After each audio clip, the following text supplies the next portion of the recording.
them has kept me astray. Too soon to act on it, can we ever be? That all depends on what you're feeling from me. Show you all the way. Let me show you all the ways. Oh, let me show you all the ways. Yeah, let me show you all the ways.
Taken by the words that you say.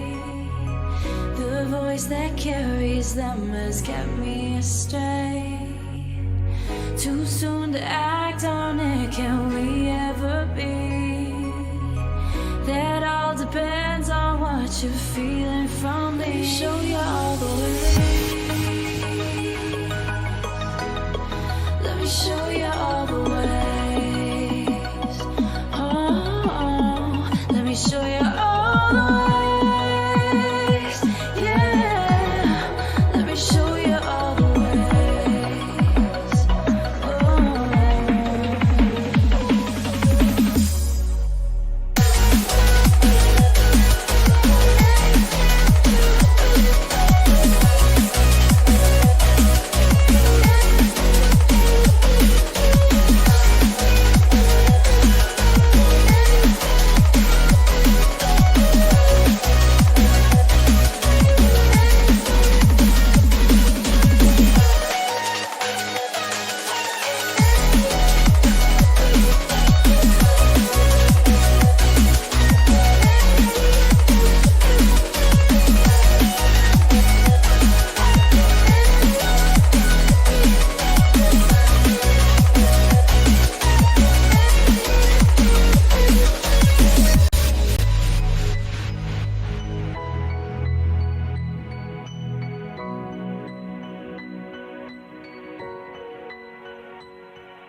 second. Arlie's going to do the intermission.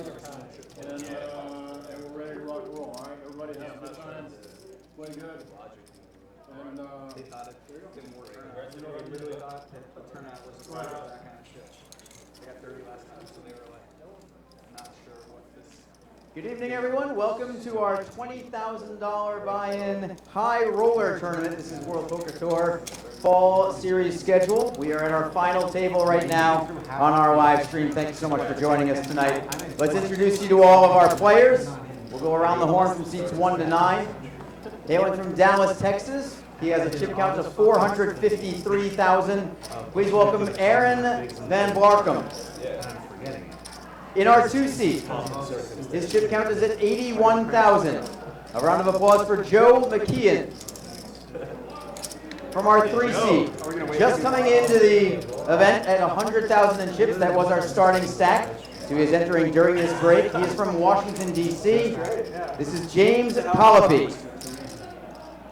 From our 4 seat, he is our chip leader with 650,000 in chips. Hailing from Cold Spring Harbor, New York, Alex Foxen.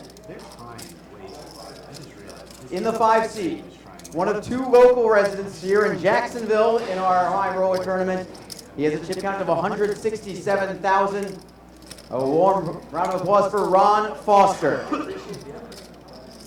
In our 6 seat, also just coming in at 100,000 in chips, came in during the break. He is from London, England. This is Jack Salter. No, I know, but I like that they're not. In the 7 seat, from Fort Jennings, Ohio, with a chip count of 112,000. This is Byron Caverman. In the 8 seat, our second player from London, England, with a chip count of 113,000. Please welcome Jorrit Van Hoof.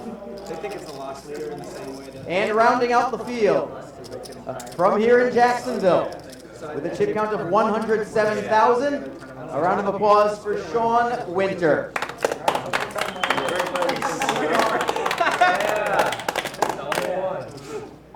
Gentlemen, thank you so much for being here tonight. We're going to get going with the button in the 9 seat. Everybody now has 6 time banks in play. We're also using the action clock here at this table. The time banks represent 30 seconds of extra time for all of you. Again, button in the 9 seat. We are moving to 6,000 on the ante, 3,000, 6,000 on your blinds. Elise is our dealer. Shuffle up and deal. Good luck, gentlemen.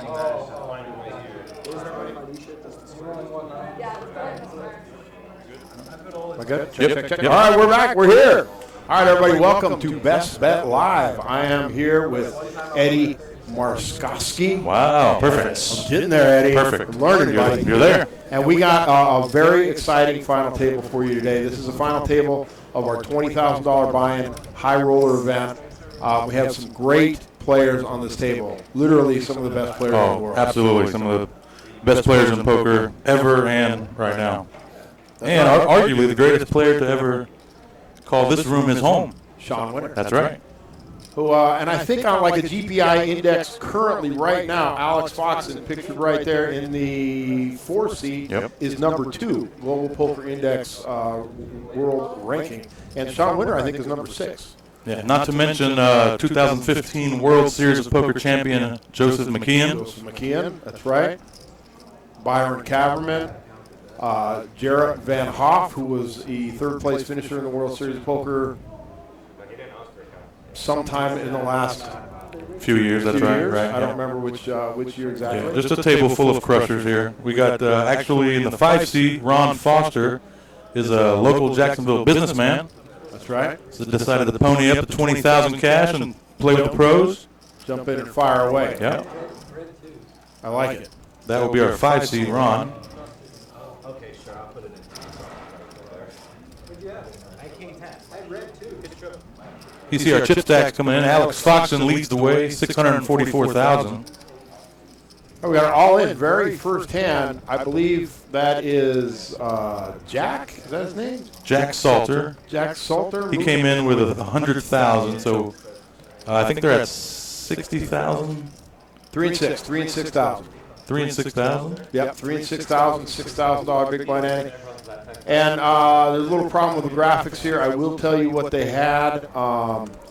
Jack had an ace-9. Byron Caverman had pocket eights.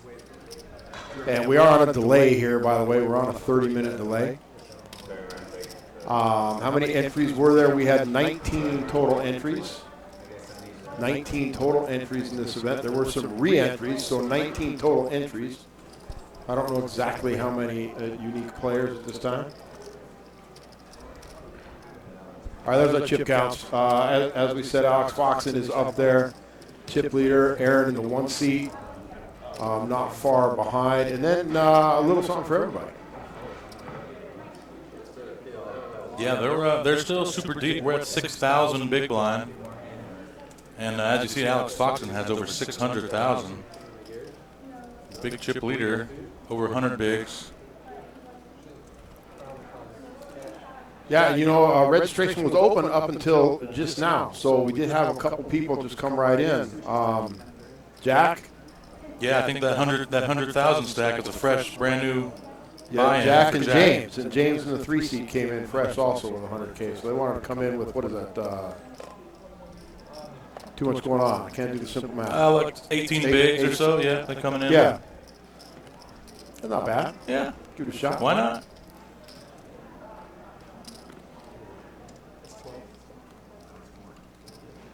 Looks like Byron must have lost that hand with the pocket eights and was left with just 12,000. So he's going to be getting all in here for 2 big blinds. Easy choice on his part with A7 suited. Yeah, he's going with 80% plus of hands dealt to him right there. Luckily, he actually picks up an ace. 10 jack suited is going to call. 2 pair for Byron. Oh. Ooh, Backdoor flush. 2 pair loses to a backdoor flush. Aaron makes the easy call flush, for knocks out Aaron. Byron. Yeah, for sure. 2 big blinds. He's definitely going to get called by any hand in the big blind.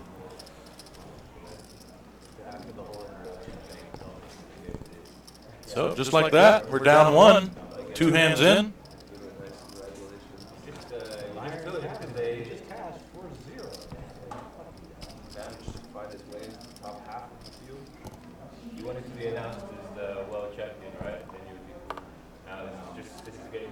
Welcome everyone out there in social media land, Facebook chat, Twitch chat. Feel free to join in, say hello. What's happening, guys? Thanks everyone for tuning in. Thanks for watching our event number 15, $20,000 buy-in high roller no limit hold'em. WPT event number 15. This is a big one. I'm honored to be able to do this commentary and watch these great players, learn a thing or two myself. Shaun Winter here. Looks like Ron limps under the gun, ace-5 of diamond. Shaun's going to put in 89,000 from the hijack with ace-king offsuit. Shaun less than 20 bigs. Pretty standard rip right here. Yeah, he loves to see someone open limp. Absolutely. Shaun picks up the dead money, stacks them up. We're on to the next hand. Ron lets the ace-5 of diamonds hit the mug.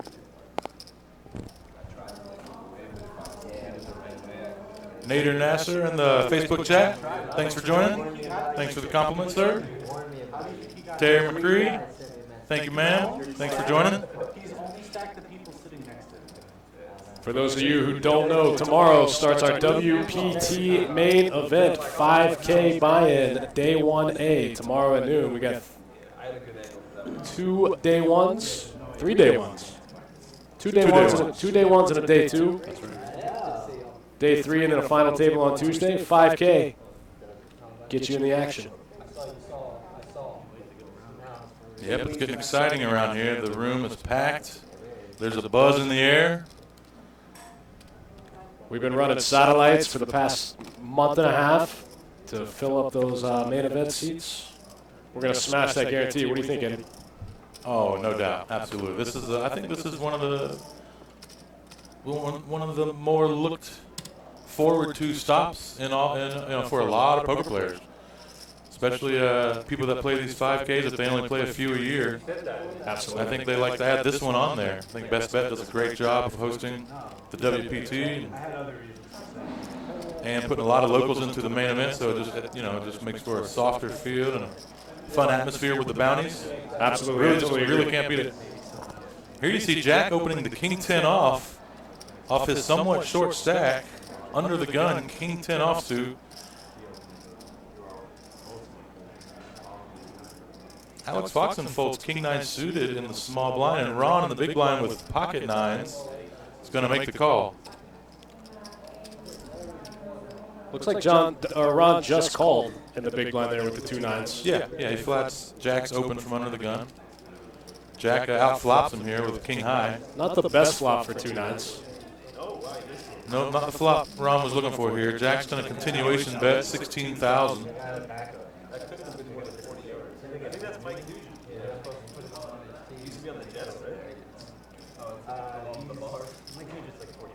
Ron doesn't have that big of a stack himself. He can't be making too many loose calls here. He knows that he's going to make the fold.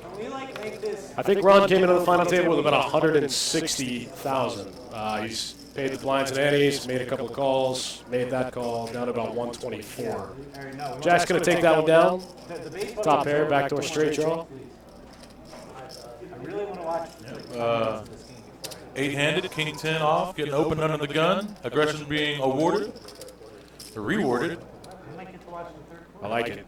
Gets a call out of the big blind. Jack's got position the whole hand. We're on to the next one. That's right. Adam Cody, Lisa Buck, John Holine, Stephen Frazier, Dana Howard, thanks for joining Facebook. And welcome to the stream. We are in for a treat tonight. Ace Alex 522 in the chat asking about Joe there in the 2 seat. That is Joe McKean, WSOP champion. Yep, 2015 World Series of Poker main event champ. Joe McKean. You remember, yeah, McKeon.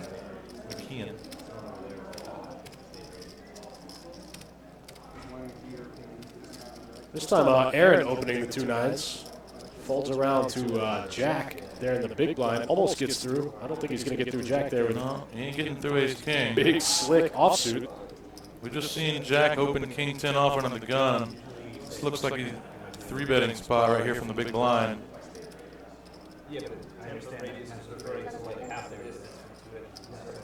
Aaron started this final table with 650,000. Jack with less than 200, looking to get all in here. Going for max value against 2 nines. Piles it in. Against the chip leader. Now this shove is for less than half of Aaron's stack. There's already 261 in the middle before Aaron's call, if he decides to do so. Looks like Aaron's going to make the call Makes with the the call 2 with nines. 2 black nines. We are in a race situation.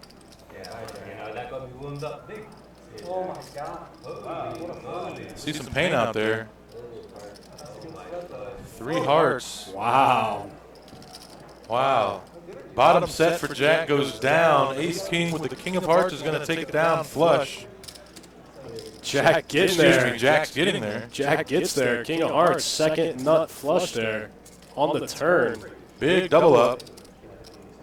That's a sick one for Aaron too, because he's still got a ton of outs there. Even when Jack makes his flush, he still has a ton of outs to improve. Yeah, he flops bottom set on On a 3 a flush. 3 heart and a gut shot to Broadway flop for Jack. Jack binks it right on the turn and then avoids the full house getting there. Big double up. We're about 5 hands in. Jack's gotten 2 double ups so far. Good start for Jack here. Papa Sage in the chat. Thanks for tuning in, Papa Sage. Thanks for watching. We're happy to be here. Thank you, sir. Stephen Frazier's jealous of us. It's going to be a great live stream. Yes, sir. I was happy when I found out I could do this one. We're happy to have you. Glad you're here, buddy. Thank you, sir. All right, we're on to the next one. Like I said, we are just a few hands in. Jack's already doubled up twice. Aaron gave him half of his stack on that hand.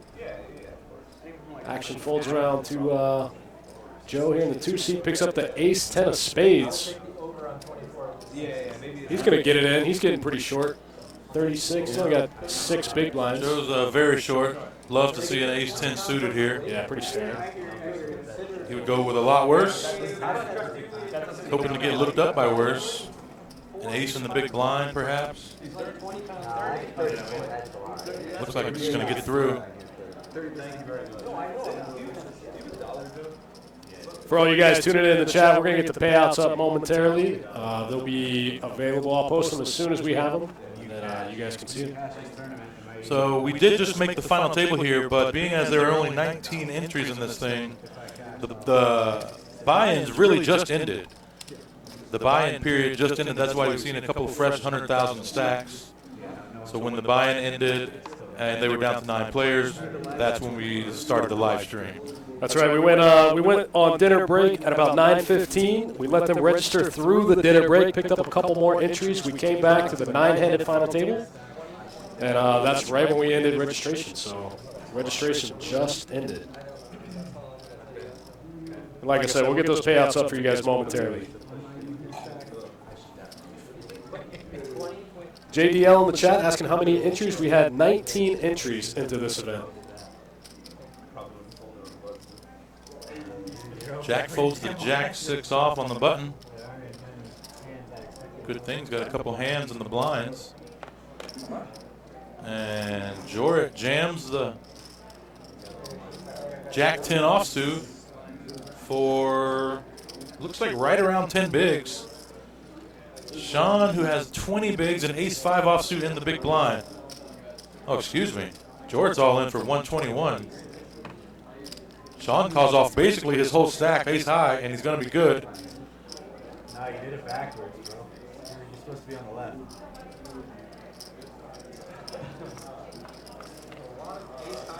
Wow, window 5. Queen 3-5. Shaun still keeps the best hand. Ooh, 9 gives him an open-ended. King is going to give Jorrit king high straight. That's going to severely cripple Shaun, as these guys started with right around the same stack. They're going to count it down and find out exactly. There's a legitimate small blind. Oh, he's funny. Yeah, I forgot. They just kill you, right? They execute you if you get less than a blind. Something. I had 1,500 at 4 won the hand. Looks like Shaun's going to be left with 7,000. And he's going to be the small blind this hand. Oh, the big blind had to come at 7-3. Jorrit with a big double up. 10 Jack. Gets there against ace-5.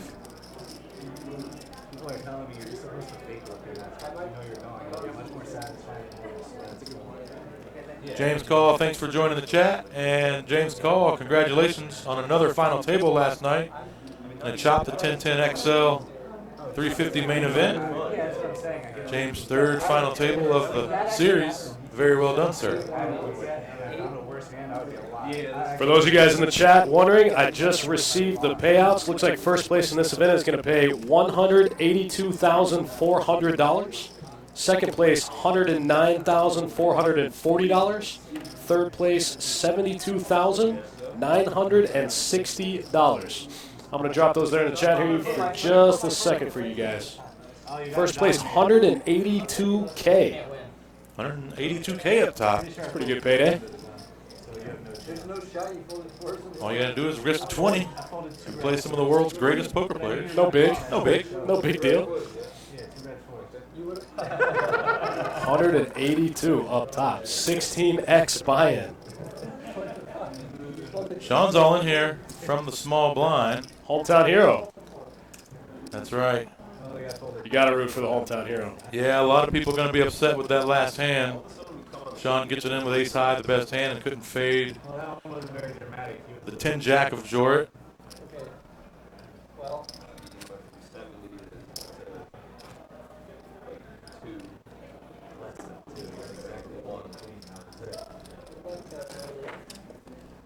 Looks like Shaun's busted. I didn't even see a hand. What has happened?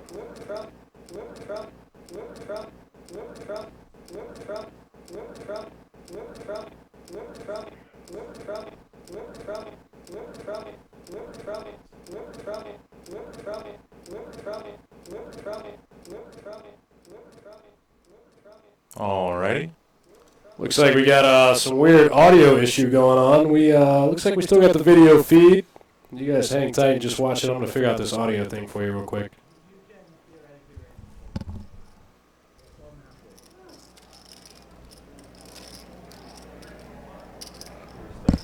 All right, again, this is a $20,000 buy-in. 19 buy-ins into this tournament. I do know a couple of them bought in twice. We're down to the final 7. So we've just lost Shaun Winter. Alex Foxman is our chip leader. This one's folded to Jorrit in the cutoff with ace-queen offsuit, who's going to limp. Limping for deception here from the cutoff. And the blinds are just going to check. Looks like Jorrit may have been looking for a shove from Joe. Joe in the big blind with queen 8 just knuckles it. It worked out well. It happened to be that Joe way. flops an 8. We don't know Aaron's hand at this point. The bet was 6 3. Aaron completed in the small blind. Was my stack. Let's get an touchdown there, Joe. Yeah, with that ear pass, man. Jorrit bets 9,000 here with ace queen with the queen of spades. No reason. Alright. Just making sure. This just feels wrong. Joe's forced to fold middle pair. Yeah. We still don't know Aaron's hand here. 6 of spades. My brother told me, I'm sorry. My brother told me you went out to dinner with you and you were not. This is a good card for Aaron's range. Said you just study all day and then you just eat like 4 pieces. Check call from the small blind, and now the draw gets there. Lots of draws. He knows that. He's going to fire right out 17,000. Jorrit now put on the defensive with ace queen. He's got the queen high flush draw. Very good at defense. I kind of like playing hungry. Me is like a 90. Like all I'm thinking about is Katie Jones, Sarah Porter, thanks for joining. Jorrit makes the call. Is that a cell phone?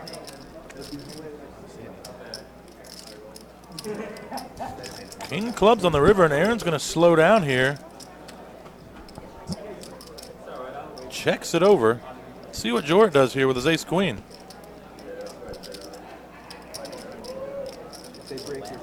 You can only beat a turn bluff if Aaron has any value. Jorrit's beat. This might be a cannon to turn into a bluff. Can he ever have a worse ace here? He says he's got nothing.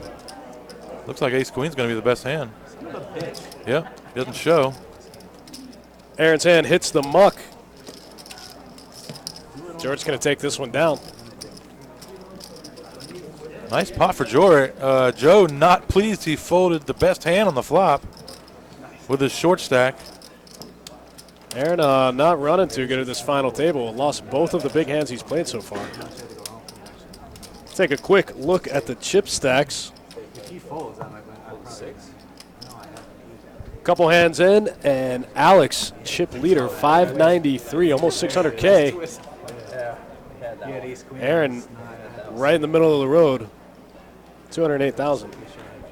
James, our short stack here, 7 bigs. Getting down to it. Player, am I for real? I really hope you guys fold to me. I have 69. I really want to. Only one more. Only one more. Fold it to Aaron on the button. He's going to raise. Min raises 12,000. Now James, the big blind with 2 aces. He's only got 31,000. Aaron's already put 12,000 in. He's not going to be folding to a shove. James wants. Okay, James is just going to flat call. Why not? Get Aaron to c-bet and then call off anything on the flop, I guess.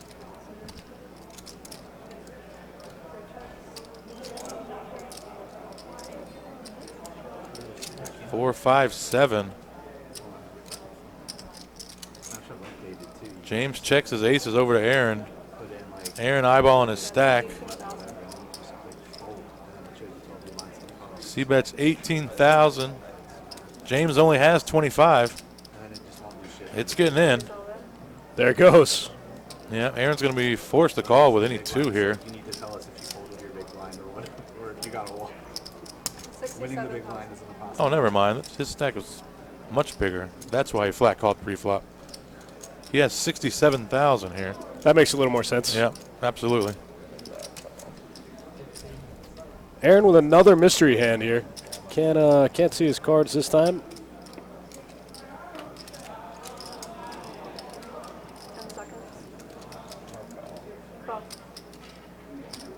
Aaron makes the call. We're going to get to see his cards anyway. Looks like I see a red queen. Is that right?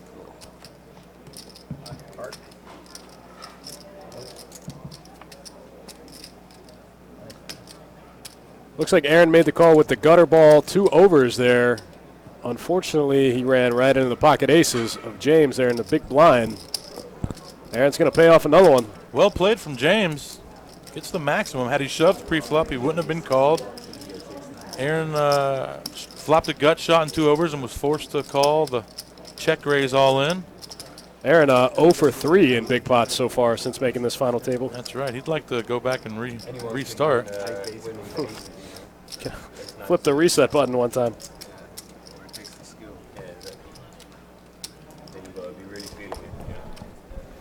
All right, I'm back. It looks like we missed some furious action. Yeah, we got a big all-in between Shaun Winter and Jorrit. Blind versus blind. 10-jack versus Shaun's ace-5. And the 10-jack was hit Broadway, leaving Shaun very short. Shaun busted the very next hand. No shortage of action. We're getting they're playing some big pots here. That's cool. That's cool to see. And if you guys notice, we are using a action clock. It's a 30-second timer. Each player has 30 seconds to act on their hand. They all did start with 6 time extension chips. Each time extension chip is worth 30 more seconds.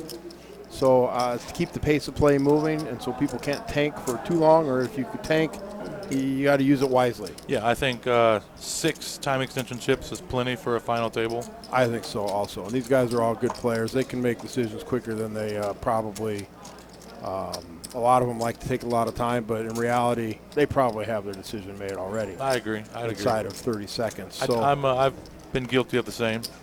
Yeah. So it is the action clock that helps us out with keeping track of that time period. It's the action clock by Protection Poker, a very cool feature. It is surprisingly easy to use. It looks just like a timer, but it is. It's just like a one tap, right? It's a one tap, yeah, right? Just one tap. It's set up perfectly for exactly what we want it to do. The dealer just has to tap it every time it goes to the next person, and it just restarts. I can add double-digit numbers. Yeah, so the dealer can do it and waste no time. So easy. So, yeah, as the players are folding their hands, the dealer taps it. So easy a poker dealer can do it. I didn't say that. Nah, I didn't say that our dealers are very capable. Just making a joke there, just a joke. All of my friends are poker dealers. Yeah. You need new friends. Ooh. Tell me about it. Folded all the way to Alex Foxen, our chip leader here in the small blind, Queen 6 offsuit, against the amateur of the table, Ron Foster on the short stack with 73,000. Interesting that with Ron's short stack, Alex elected just to call there. You know. Yeah, I think Alex knows that Ron knows that he should be raising so many that Ron can kind of jam over the top with a lot of hands. Right. But if he plays it small, Ron doesn't have the type of stack where he can call a lot of streets. So if Alex can keep it small and just find some little bets here and there, he'll take the pot down, which is exactly what we see. Alex leads out with a gut shot and queen high and takes it down from the same gut shot. That's right. He knows, Ron is in an all-in or fold situation with his short stack. He can't he can't allow himself to be too speculative, and yeah.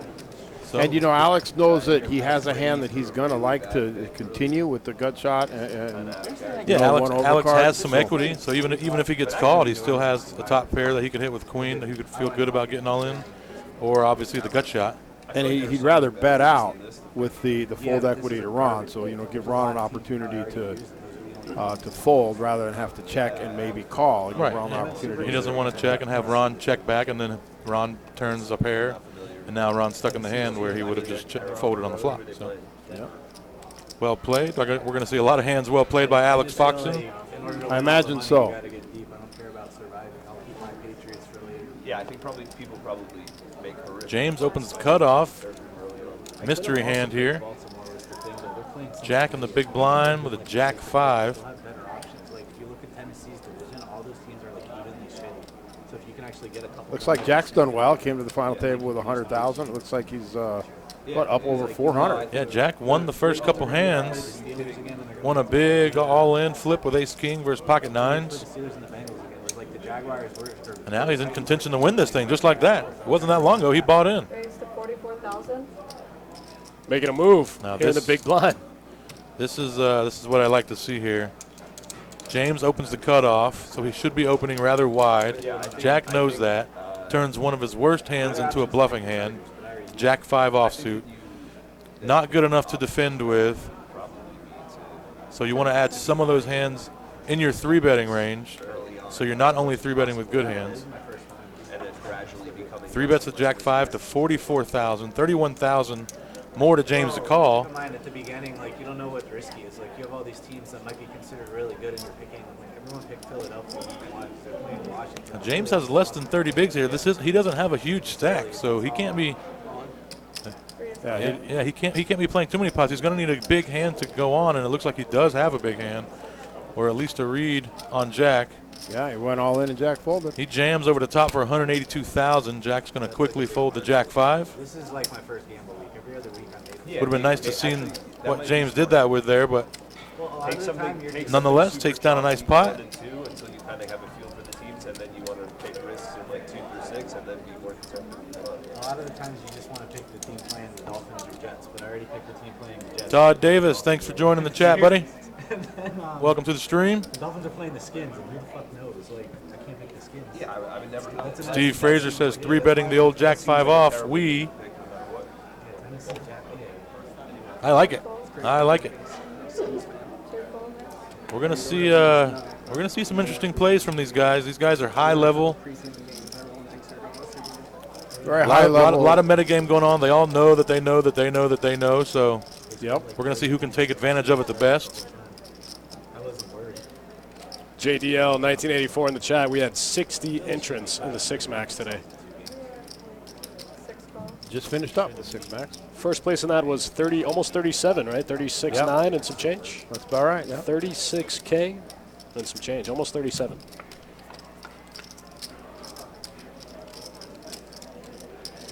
Blind versus blind here.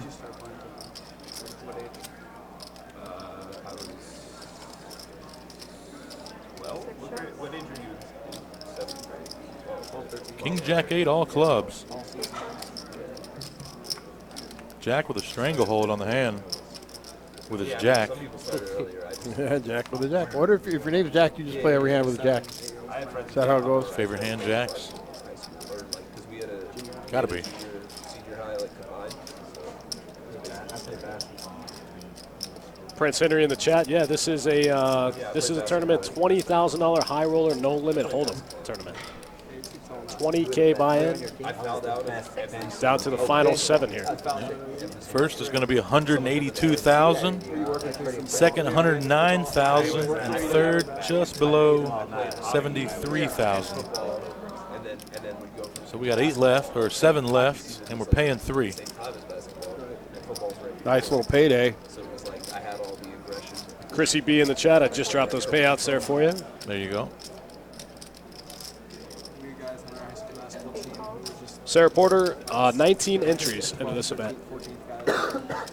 All right, so we got Jack who bets his Jack on the turn, and Jorrit calls with 10 deuce offsuit, no club, no doubt looking to make a play on the river.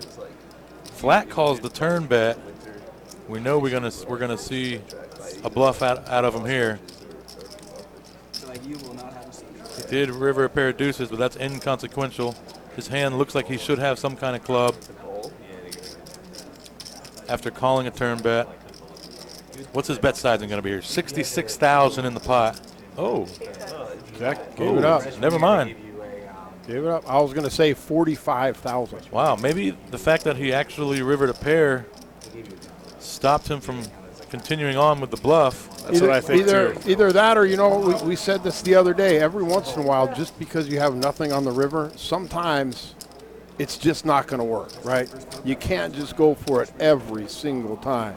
Yeah, absolutely agree. Sometimes you got to know when to give up. Yeah, sometimes you that gotta spot know. looks pretty. That spot looked like a good spot to bet. Yeah, that spot looked I pretty, agree. that's pretty good. That's not one of the spots we're talking about. We know Yeah. Jack bet one big blind on the turn and then checked on the river when the fourth club came. I'd have bet about 45,000. I think your bet would have got through there, Jesse. I don't think Jack can look him up with a jack. I was born in 91, so yeah. Alex Fox just said he was born in 91. Is he old enough to play in here? Somebody check his ID. Believe it or not, he's almost 30. How scary is that? 2 years with 28, is that right? Yeah. This is another blind versus blind hand here. Literally. Looks like Jort's just going to put Aaron all in. Aaron's short stack. Jorrit puts them all in. Aaron with the 5-3 clubs can't risk his tournament life with that. Going to lay it down.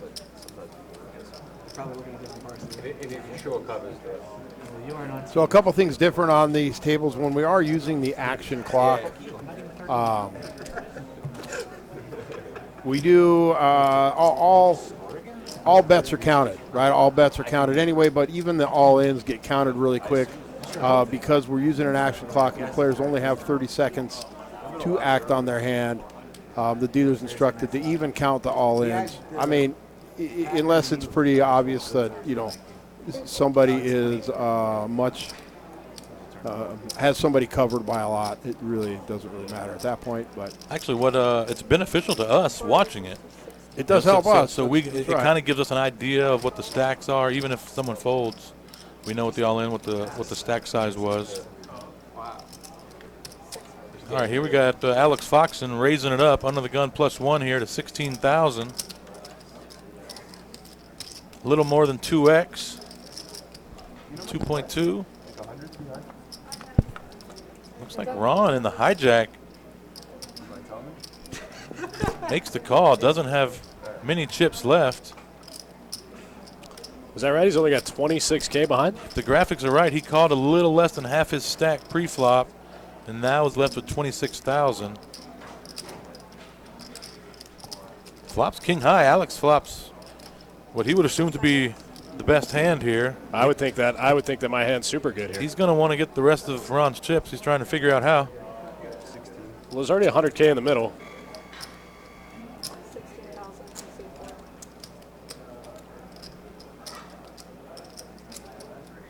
Okay, looks like Ron has more than 26, that's for sure. Those graphics are definitely off. Alex is going to continuation bet the same amount as he did pre-flop. Now Ron's going to make the call. His stack is getting dangerously low, though. And now the 8 of clubs. I don't think Alex is too scared of that card because Ron should have shipped all flush draws on the flop to possibly get some folds out of Foxen. how much does Ron actually have? That's not his. Yeah, he has more than that. Chip count. Yeah. He's maybe got another 35, 40 left, I would say. At least they were told. Maybe a little more. I think if I'm Alex, Yeah. Alex is going to put them all in. He doesn't want another club to peel off. No. He's got a lot more. Looks like he's got closer to 70, 75 maybe. Yep. Yeah, exactly. A little less than 100. It's a good bet here. If Ron does have some hand like ace, queen, or Look, he wants queen to put- jack yeah. with the jack of clubs. I thought it was going in. Let's see what he has. 75, 85, 86,000 left. Yeah, 86,000. I think with this amount of thought, he does not have a king. No, I think we would have seen it all in on the flop had he had a king. I think he's got one club. Middling hand with a club, maybe. Wondering if there's any way Alex could be bluffing him here, maybe with the ace of clubs. Yeah, it's a queen jack. The jack of clubs. I like that. Maybe. Seems like a If hand. I would have called. Seems like he with could have that. played that Yeah. hand that way. I guess if I would have had queen jack with jack of clubs, then I'm probably putting it in. Maybe. I think he probably put it in on the flop. Yeah. I don't know what too many hands I can just call the flop and then fold the turn to. But again, Ron's a local businessman. Alex He's a Foxen's player. the He likes to get, best he likes poker player in the world. Yeah. Got to be cautious when you're playing the best.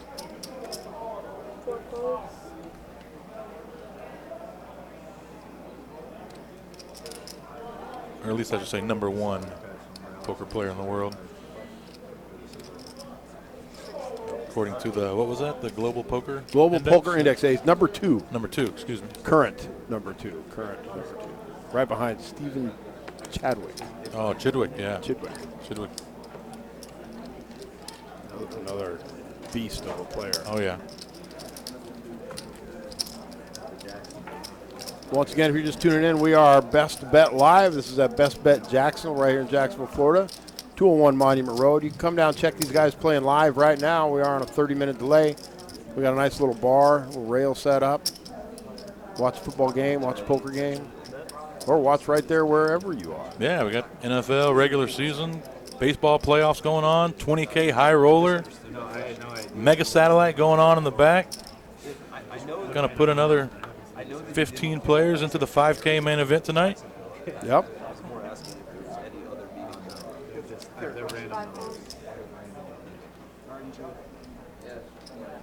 Now this says Ron is all in under the gun. This could be wrong. Yeah, I think that's got a little error on our chip count. So the table keeps track of the cards, but we have to manually enter all the chip counts, the folds, the action, the bets, the calls, and there is some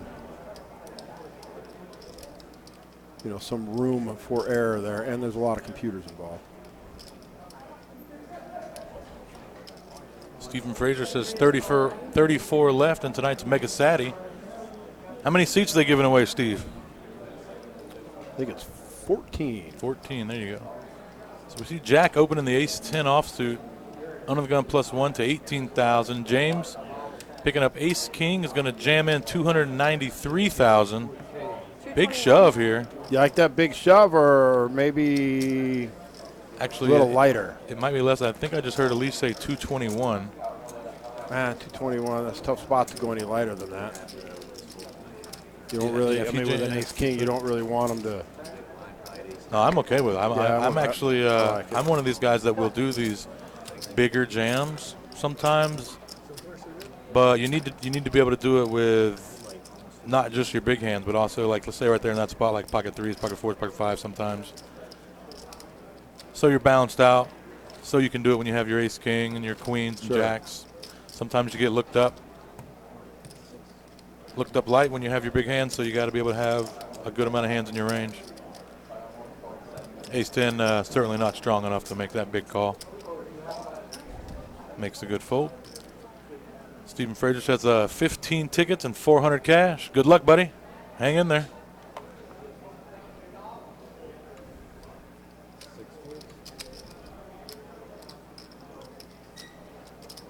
Hang Zhang, welcome to the stream.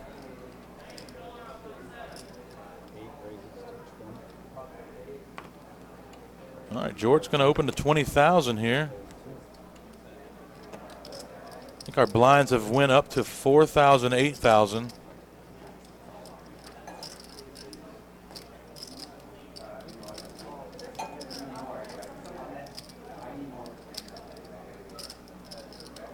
Alex Foxen in the small blind with a small pocket pair, pocket threes. Just going to let it go. Not worth set mining here. He doesn't want Ron to ship his 76,000 chip stack in, and then Jorrit get the raise over the top and squeeze Foxen out. Discipline laydown. Ron didn't pick up anything good enough in the big blind to go with.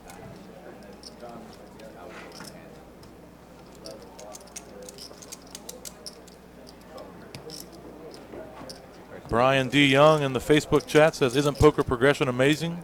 Even the announcers know optimal plays. Even the announcers. I don't know if you're right, but I appreciate that. I think everyone at this table is better than me, that's for sure. They may do some things that are just too high, too advanced for me at this point, but I'm going to do the best I can for you here.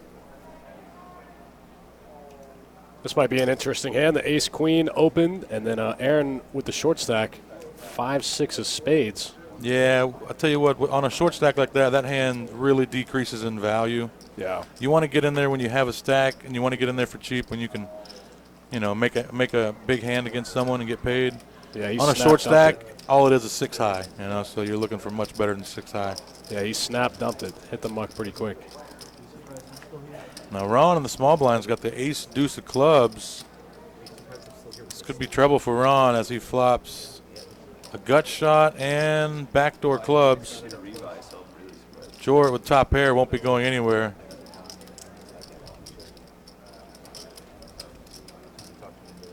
Ron grabbing his chips. He's going to check it. Oh, Jort's going to. Oh, yeah, Jort's going to play sneaky here.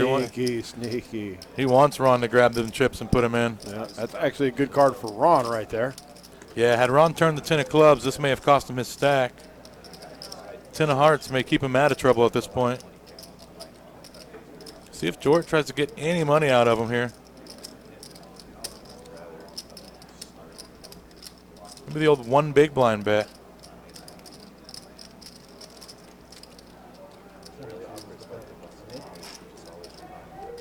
$22,000 here. That's half of Ron's stack.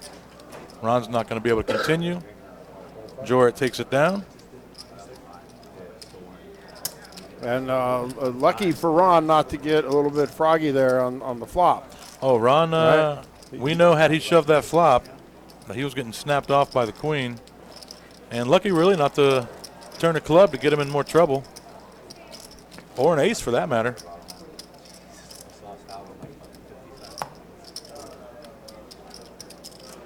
Ace would have been bad news for Ron on that. Yeah. Bad turn.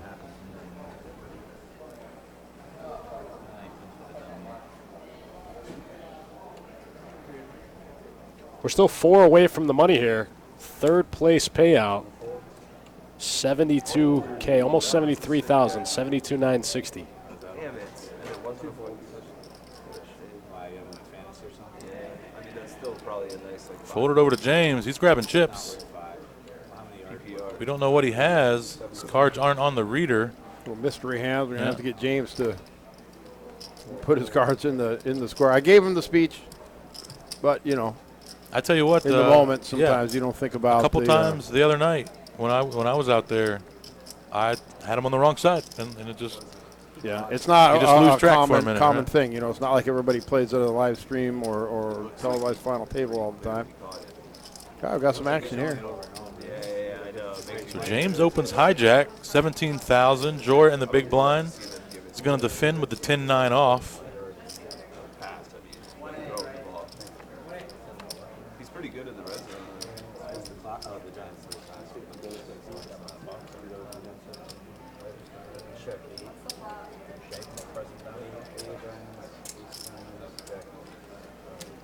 Ace, Jack, 8, all diamonds. Jorrit flops open-ended. We don't know what James has. Flop goes check, check. It's not a good flop for Jorrit in the first act with an open-ended there with 3 diamonds.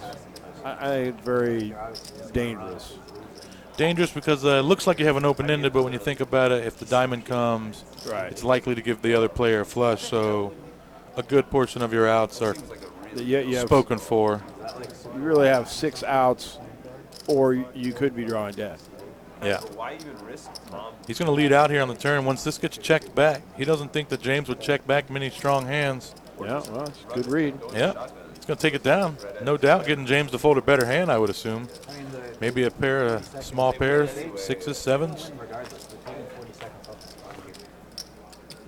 Going incomplete 3 times. I mean, they might as well have taken a knee there.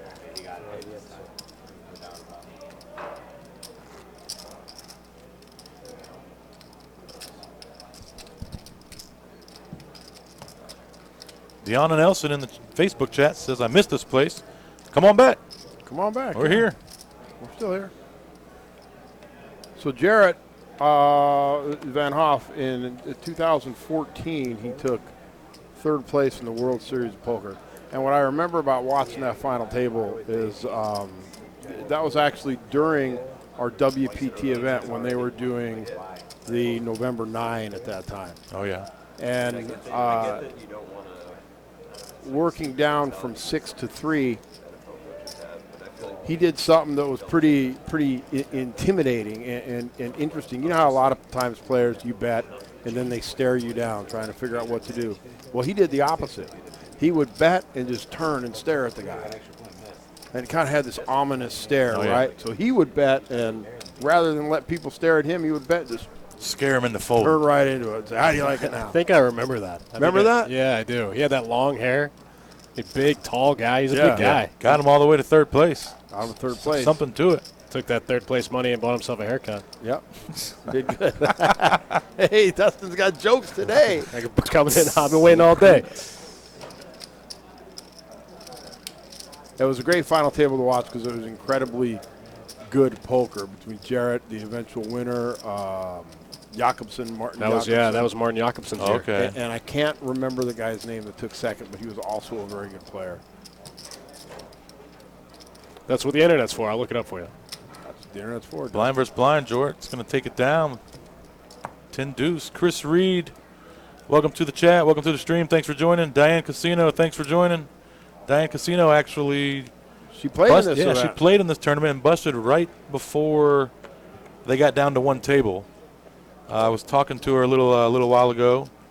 She did never win played her more way than up. 5-handed. She said she was playing short-handed all day because the tables had to stay balanced and they didn't get they didn't get up to.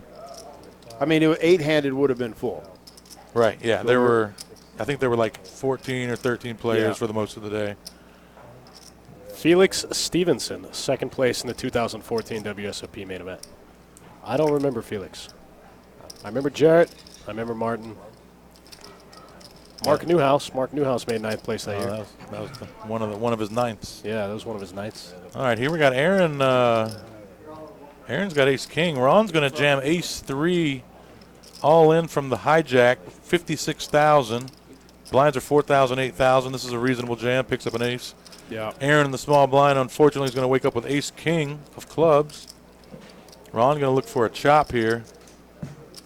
Club does not help. Oh, Ron does get his chop. He gets there. Gets there. Sit back down, Ron. That's right. Stay a while. Stay a while, Ron. Get comfortable. Dodges the world there. There you go. Joe would have actually won. Yes, I made a You would have had them both, yeah. I had Actually, Aaron's in the small blind, so these guys are going to chop up Joe McKeon's big blind Yep. and his ante. And his They're going ante. to pick up a 1 big blind each. Question in the chat room, is this the highest buy-in at Best Bet? It's not the highest buy-in we've ever had. It is the highest buy-in of this series. Yeah. Can I just get that This hammer? is the high roller of the series.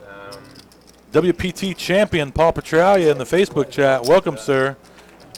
Rooting on Ron, saying go Ron. Yep. Ron just got his tournament life saved. Ron got the lucky chop one Yeah, time. I think he got the Paul Petralia I think I wish I did. tuning in luck. That's Yeah, right. Got the good juju from Mr. Paul in the chat. I was sitting next to Paul just a little while ago in the Mega Satellite. I wonder if he's still in. Paul, if you're still in, good luck, buddy. A little bit. I don't know. Interesting hand here, under the gun with a king-queen. He does have a pretty big chip stack. I think it's worth coming in for a raise in this crowd, but it's difficult in this crowd because they play so good. You're going to get 3-bet so often, and then what do you do with a king-queen? So that's a tough spot. Yeah, well, I mean, they're, what are we, 6 now? Six-handed, We're yep. six-handed. You got a big chip lead. There are a couple shorties. I think this is certainly a reasonable open. Seven-handed. Seven, even Yeah, we even should still be seven. seven. Yeah, especially with this chip lead. Foxen isn't gonna. He's not going to be looking to err on the side of passiveness. He's going to be looking to err on the side of aggression. Ooh, look at Ron go. Wow, big flop here. Ron with only 64,000 left. If he plays his cards right, should be getting a double up. Full double up. Yeah. Flops a full house, and Alex Foxen with the open-ended straight draw and 2 overs. Paul Petralia luck continues. That's right. Alex is going to lead right out. Ron just sticks it in. Alex sees the bad news, says, oh, wow, I have no outs. Oh, Hey, you're running kings, running queens. drawing to 1% equity in the hand going into the turn. That's not going to help. Yeah, Ron's going to get a big double up. Big time. Yeah, good job, Ron. Good timing. Spikes the river last hand to chop the pot with Aaron, and now gets the double up with 10-jack, flopping a boat. Ron's on that run good. One double up closer to at least a third place cash of $72,960. First place, of course, $182,400 up top. I like that pay scale. You know, a lot of people were some of our local players were like, I don't want to play the satellite for the high roller. I said, I don't think you understand. This is a short field with a massive payout, right? A min cash worth $70,000. So if you satellite into this event and just min cash, it's worth $70,000. Run hot for a couple hours and find your way to the money. This could be a huge score. And it's true. It is true. You have to play some of the best in the world, right? You have to play. But we are playing with 30-minute levels, which is a disadvantage for these guys. And not like it doesn't give the less experienced player an advantage, but it helps them out, right? And you're starting with a big stack. You're starting with 100,000 in chips, so you can actually sit there for a while early on, you know. This time it's Joe all in with the ace-deuce offsuit on the button. Just trying to pick up the blinds in any one time. I think Joe has a severely short stack. It's going to be more than 1,000, though. Did it? Should I show the deuce or the ace? Jamie Lynn on Facebook says, who is in seat 1? That is Aaron Vern Burkham from Dallas, Texas. He says she thinks he was at her cash table the other day, quite possibly. Aaron's run into a couple speed bumps since making this final table. Came to the final table second in chips. Is that correct? Came to the final table second in chips. And I think Aaron came in with 453. Is that second?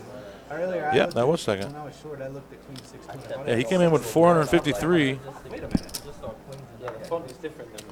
Taking a couple tough beats. And yeah, that big flip against Jack with the 9s was the real one that hurt him there. Yeah, that one stung. Now he's down to 123,000, but still in. Still got a shot here. Joe's going to put it in again? No. So you see Joe fold a baby ace right there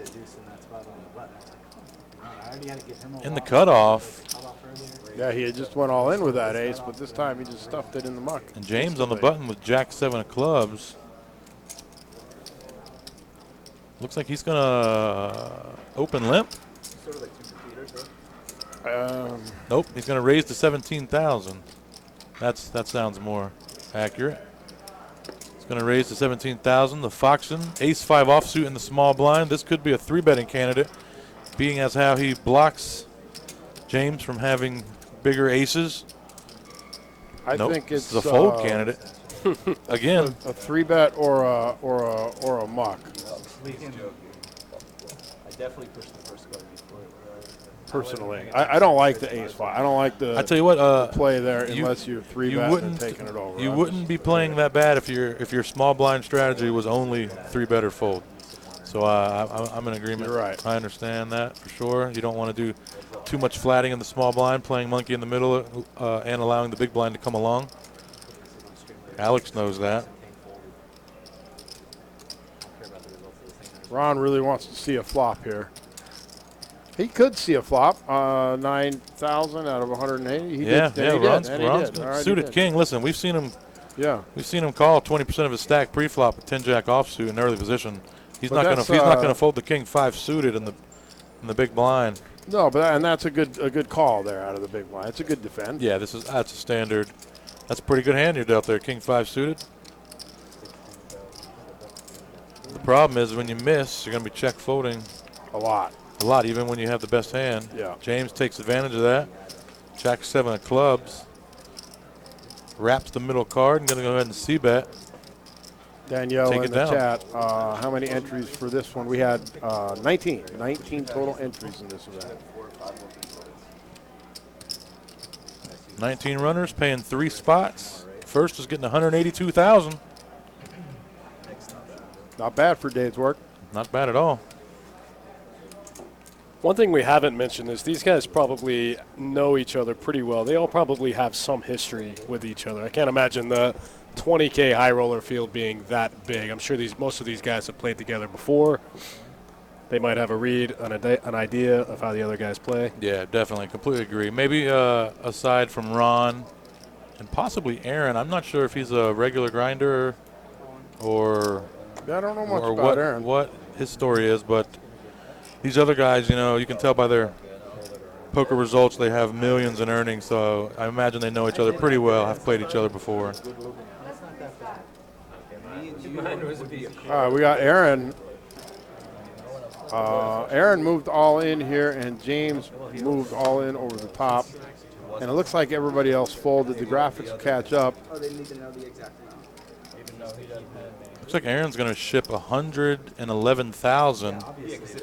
James with right under 300,000. How many chips everyone had and have been keeping track of the bets, so you should know. But you ended up going from 66K to 67K somehow. I should have just called. This, Trying to work out how that happened. I messed it up. Jack in the big blind had ace jack here. No, I won 21,000. He limped Good and I fold showed by him Jack. 15 plus this. Yep. And then the blinds went up, so I'm using 20. Looks like we have ace queen versus Queen versus two pocket tens. Wow, Versus full a full house. house now. Sorry, you have no royal flush. Tens full. Spades don't matter at this point. Oh, but he gets there anyway. Ugh. Saved your ass. He raises, you fall, good luck. Full house. If you're only ever going to get dealt so many flushes in your whole life, that's a bad spot to use up one of them. Aaron's going to get a big double up there. He needs it. M. Turi in the Twitch chat says Aaron won the Tournament of Legends this year. 111. I thought you gave out 117 at one. Sorry. So Aaron with a big win apparently under his belt. Was it 111 or 106? Now we're real threatening this thing. Yeah, I was just saying I thought that 90 was 106.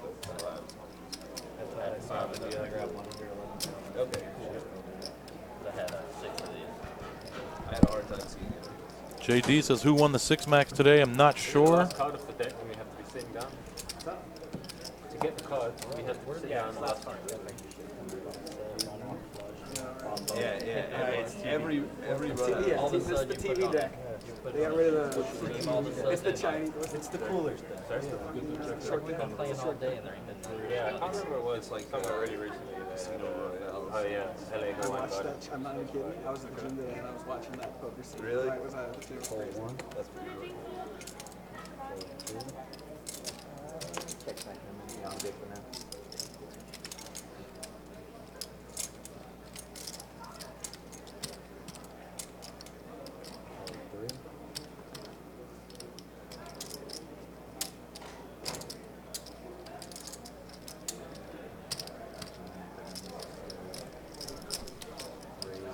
Looks like Alex is going to open the cutoff here with 8-9 offsuit. Eric Steinbaugh, thanks for joining the chat, buddy. Welcome to the stream. Eric Steinbaugh, one of Best Bet's best dealers. Very good dealer. Tuning in. Well, I told him at the first place. I just Also a pretty good poker player in his own right. That's right. Who won the Six Max today? Why can't I think of his name? Do you know who won the Six Max today? I don't, but I can find out very quickly. Okay, we'll find out for you. We're asking in the chat who won the Six Max. I'm going to pull it up right now.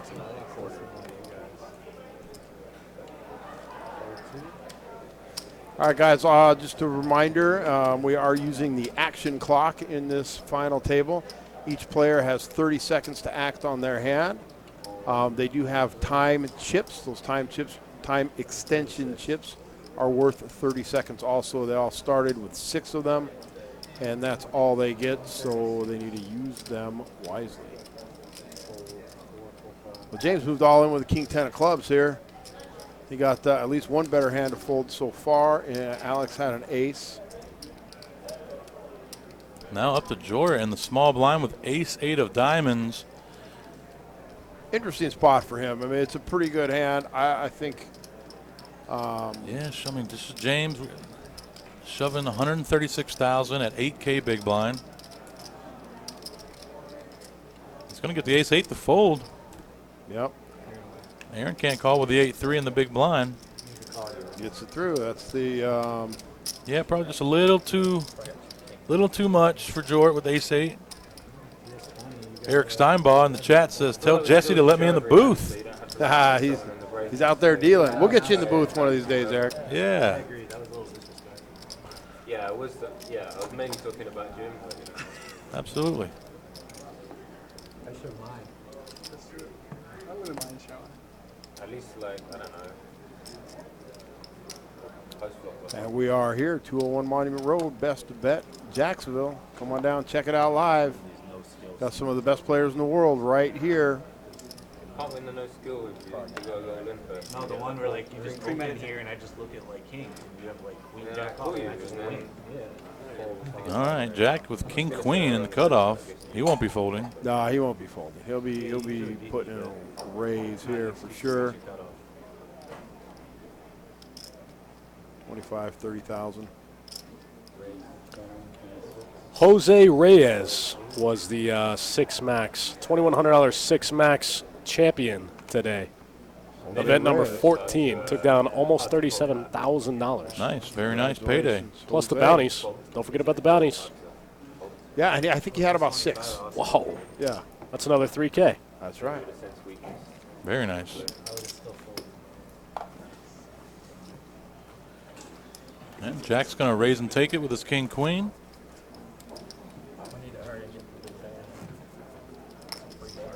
The trick is not washing your hands.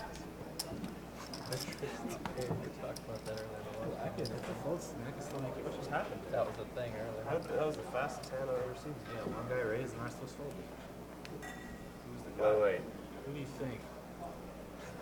You understated that hand a little bit there. He looked at Joe. Papa Sage says, "How's that upstairs action right now?" It's pretty juicy up there, Papa Sage. We got lots of upstairs action. I did see a 5, 10, 25 no limit hold'em game going on. I think there's a 25-50 also. 25-50, a big PLO game. No shortage of action in town right now. A lot of action. WPT time. See Alex opening king jack offsuit under the gun this time. 20,000. They like that min raise. This is a, are they up to 510 now? I think so, yeah. Yeah, because it's 10,000 for James to call. Yeah, this is a 2x min raise here. James is going to jam 20 big blinds from the big blind. I don't think Alex is going to be able to look him up with king jack here, but he's going to think about it for a minute. He's definitely going to think about it for a minute, or at least 30 seconds. That's right. He might not waste a time card on it, time chip.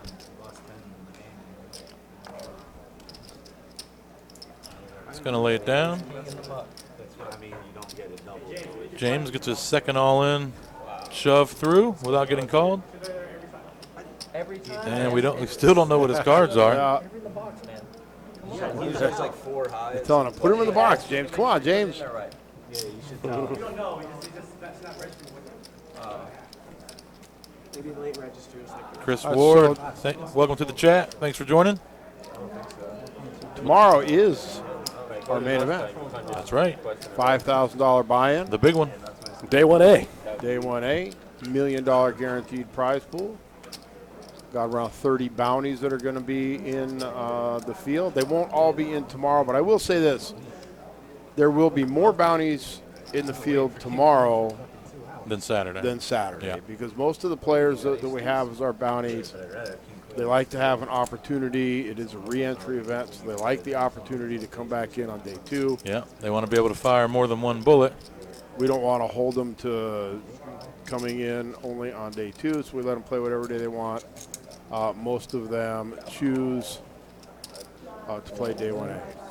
The Justin Hammer in the chat, is Matt Savage a bounty? Yes, he is a bounty, and he says he's making day 2 this year at least. At least. Calling his shot. He has not ran well the last couple years. He lost kings to aces and then full house over full house. I remember the full house over full house. Yeah, last year. So he's had a little bad run, looking for some good run this year. Another question in the chat, if they re-enter, do they still have a bounty? Not if they re-enter on the same day, no. They are no longer a bounty. If they re-enter on day 2, some of them will be re-bounties. It kind of just depends on how big a field we get. Annie Huntington Kriska says, enjoying your feed from Alaska. All right. All right, thanks for joining. It's early in Alaska. It's late here. Alex with another mystery hand here for us. James has the bottom pair. Jorrit now turns open-ended with his 8.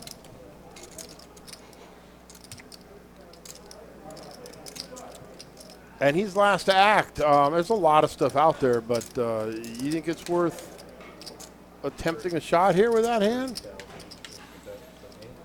Or well, after seeing the raising river free? pre-flop, this should hit your range pretty well. I agree. I mean, yeah. You can represent that maybe you check back some big hands on the flop, and now you have to bet to get a little bit out of them. Yeah, and you have the plan B with the open-ended straight draw. You could, you have some equity. So not a bad bet from Jorrit, and he takes it down, gets James to fold the 6. Dolly Burke says she's also in Alaska. Wow. What is going on in Alaska? Some Alaskans joining in. Just waking up, have some coffee, watch some poker. Listen, I'm very popular in Alaska. Oh, yeah? They all know me in Alaska. You got to take me sometime. I summer in Alaska. Yeah. I love Alaska. I went, here's your little trivia, and then we'll talk about Jared picking up his two aces here. I went commercial fishing 2 years in Alaska for salmon. Love it. Yeah. Yeah. I haven't made it out, but I do want to go. We got Jarrett picking up 2 aces. 2.5x raise. I know. George's going to stick with the 2.5. Alex with a little mystery hand here, and Ron with a mystery Alex has slipped down to about 488,000. Alex started this final table with 650. Hasn't been in too many pots. Did double up Ron. Kind of catching up. Uh-oh, Ron. Nope. Uh-oh. Ron's not going to like this. He's not going to be happy. He sees them.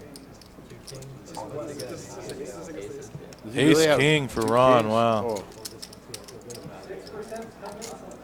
Terrible luck for Ron. All right, ace-king for Ron, ace-ace for Jarrett. 7-handed, he runs his ace-king into pocket aces. I don't think Ron can win. He needs running kings, right? Oh, he hit a queen. He's a queen for the win for Ron. A non-diamond queen. Non-diamond queen. Oh. George's going to take that one down and knock out Ron. Ron Foster finishing in 7th here. Thanks for playing, Ron. Thanks for coming out. Absolutely. Well-known local businessman around here.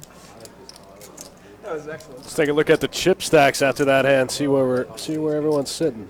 I think they're a little off right now. I think we're getting ready to fix them, by the way. I don't know if that's correct or not. My days are numbered, aren't they? That's what happens when you come in late. Yeah, Actually, I don't know if Joe McKeon has 3 big blinds. I don't know if he would have folded down to 3. Although, looking at his stack, it doesn't look. Could be Yeah, correct. it looks like he doesn't have a whole lot of chips. Got a little nub there. Yeah. No, I appreciate that. Eddie getting some love in the chat on his 2 final tables in 1 week. What a sicko. Yeah, Eddie's been running good yourself, Eddie. Yes, thank you very much. Earl Clybourne and Seth Garrett in the chat. Appreciate you guys. 76, I think. Running good, feeling good. Ready to bring it on into the main event. Do it again. Yeah, that's right. I believe it's 176. He's a huff. Could be one. We lose Ron. We're down to 6 now. Is that rounding up from 100? So we're paying 3. It's 176. I'm not counting him for another half hour. I believe too. Yeah, if you shove First is going to get $182,400. Second place, $109,440. And third place, $72,960. So pretty good. $20,000 buy-in, and third place is going to get you over 70. Not a bad payday. Yeah, not bad at all. Jorrit, 2 5s under the gun. One thing we didn't mention, Jordan actually won his seat into this event via the 590. Jorrit did. He did via a 590 satellite. He played last night. We had so many entries in the satellite, it ran so long we had to bag him up, bring him back today. And it was a 1-seat guarantee with a couple of extra main event packages in the end, on the back end, and Jorrit took the seat. Wow, well done. Comes in town, satellites into the 20K. Now he's a chip leader with 6 left. That's right. Makes it look easy. Show toes one time in the Twitch chat says, Eddie, how many bullets are you prepared to punt in the main? I'm not prepared to punt any bullets in the main. The answer to that is under 0.5. I will not be punting. You heard it here first. If the line was 0.5, Eddie's taking the under. Yeah, it was a really, really bad. And it went like 225. Good flop for Jorrit. Opens Very under the good, gun with 5. very good flop. Yeah. Jack defends the big blind with queen 9. Whiffs the flop. Jorrit's going to take it down with a C-bet. Makes it look easy. We're 6-handed, guys. We're playing 3 spots. We're halfway there. Halfway to the money. So you only have 1 ace? Or at least 1 5. 2 straight. Double straight. Alex says he thinks Jorrit had at least 1 5 there. That's correct. Actually, I'm sure Wow, one of sick us read. said it. One of you was close. This time, Joe with the ace-king offsuit. Monster for Joe on the short stack. It's going to be a pretty easy rip. He definitely has more than 10K. 34. Can we not? He's in a You're in so Keep some She chips announced back. all in. I'm not all in. I don't want you guys to think I'm all in. Can you really blame her for thinking that I was? I said a number though. You said a number. Looks like he's not all in. He's got some chips behind. Looks like he's got about That's another 34. 8K Yeah, back so there. he's going to put 34,000 in there with 8K behind. 8K-ish. James in the hijack with pocket 2s. He's going to let his pair go, it looks like. No one with much else. I don't think this is gonna. Oh fuck! I don't have anything. Ooh. I missed. Big blind makes the call. And now puts Joe all in for his last 8,000. Joe's going to make the call with his ace-king. 8 more. And has the best hand. Gets there on the turn. Didn't need to get there, but got there anyhow. Got there on the turn. Pair of aces on the turn. Good for Joe. Gets the double up. Unfortunately, and that when you let yourself get that low in chips and you get the double up, you're still fighting. You're still treading water. Full double up there for Joe McKeon. Folds down to a short stack. Takes advantage of the big blind being the chip leader and having the call with queen 7 suited. All those chips, not a bad call. Very short stack for Joe. Gets the full double through Jorrit, the chip leader here. There in the big blind, he makes the call. From who? From me? Now we are 99. Looks like we're going to get a quick update on the chips. We'll take once we get that update, we'll get the chip counts up for you guys. And we just got to make sure we get these things right, get them up to date. As you can see, most of these players still have their time extension chips out there. You get each player got 6 time extension chips to start this final table. yeah, we haven't seen many used. Actually, they've been playing at a pretty reasonable pace, I'd say. Yeah, I think they're trying to save them for when they get a little shorter. They're going to become much more valuable as we get a little deeper into this final table. Right. I think these decisions nearing the money will be, it'll be necessary to have the chips in, so everyone trying to hold on to as many as they can. The device you see there in front of the dealer is actually the shot clock. So every time the action moves to another player, the dealer activates that shot clock, and that player gets 30 seconds to make a decision. Actually, that is the protection clock, or the action clock from Protection Poker. Yeah, what a great device. Yeah, really not allowing the big stalls that sometimes we see on with some of these players. I don't know if we have any of the habitual stallers at this final table, but some of these high rollers you see, some guys do end up taking extra long time. So this is just precaution taken, so no stalling is happening. Everyone gets the same amount of time, 6 chips, 30 seconds each. I like it. I don't want poker to be slow and boring. I like it too. I thought when they started talking about shot clock in poker, 2 or 3 years ago, I thought we would see more of it. I thought it would become more of an industry standard. We don't see a lot of it, as much of it as I thought we would. We do use it in the 5K WPT main event, but other than that, I don't see it as much as I thought I would, which I think is unfortunate. I think it's a very useful tool. Yeah, it could be just a laziness factor, for some streams not wanting to. Like maybe it's one of them when it becomes a problem, then we'll look into it type situation. Sure. Joe ships under the gun here with the ace-4 of hearts. All in again. 89,000. 9 big blinds, and he's going to get it through. Now Joe with a little bit of a stack, although he's going to be in the big blind this hand. Up over 10 bigs. Now he can make some moves. Unfortunately, when we're 6-handed, those blinds come around pretty quick. He's immediately back in the big blind and the ante, so he's got to punt 20 of it. Possibly punt 20 of it. Yeah, I should have said 2 outs. It would have been more like gangster, like, oh, I had 7s, Like, but I didn't have the 7 in my hand. Diane Casino in the Facebook chat says the amazing thing was he was the shortest going into the final table, just like she was. I think she's talking about Jorrit, and he's who I'm rooting for now that Ron is out. Oh, Diane, I think she finished 10th or 11th in this. Right before they condensed down the one table. Rooting for Jorrit.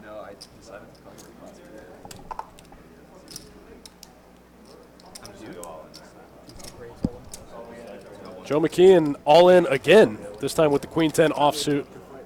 From the big blind. Looks like Aaron with the complete there, and then Joe just rips it over the top of him. That's probably 1 per table kind of thing. Aaron actually has an ace here in the small blind. He just limps. Joe piles 2 broadways, Queen 10 offsuit. Can Aaron look him up? It's a lot of his chips. He only has 162,000. He's going to leave him with 3 big blinds if he makes a call here. Really probably should have put the pressure on Joe with that ace in the small blind. I think so too. Joe takes full advantage and gets the ace to fold. Joe on a bit of a heater after winning the last 3 hands. Is that 3 all-ins in a row? 3 for 3? Back to back to back. That's nice when you're short stacked. That's how you stay in the game. That's right. I didn't want it anyway. Diane finished 9th, she says. Okay. Well done. I know she had a fun time and a great experience playing with these guys. I just had one of those last days. Definitely learned something, I'm sure. You can't play with these guys that are that good and not pick up something. It's true. So $1,000 off your buy. That's kind of All right, we're at 5,000, 10,000 with a 10K ante. 6-handed, final table of our $20,000 no-limit hold'em high roller here at Best Bet Jacksonville. Jack picking up 2 10s in the hijack. Folded around to him. People are just going to do egregious shitting. Looks like he's going to open it up. Is this the time that Makes it 23,000 to go with the 2 10s.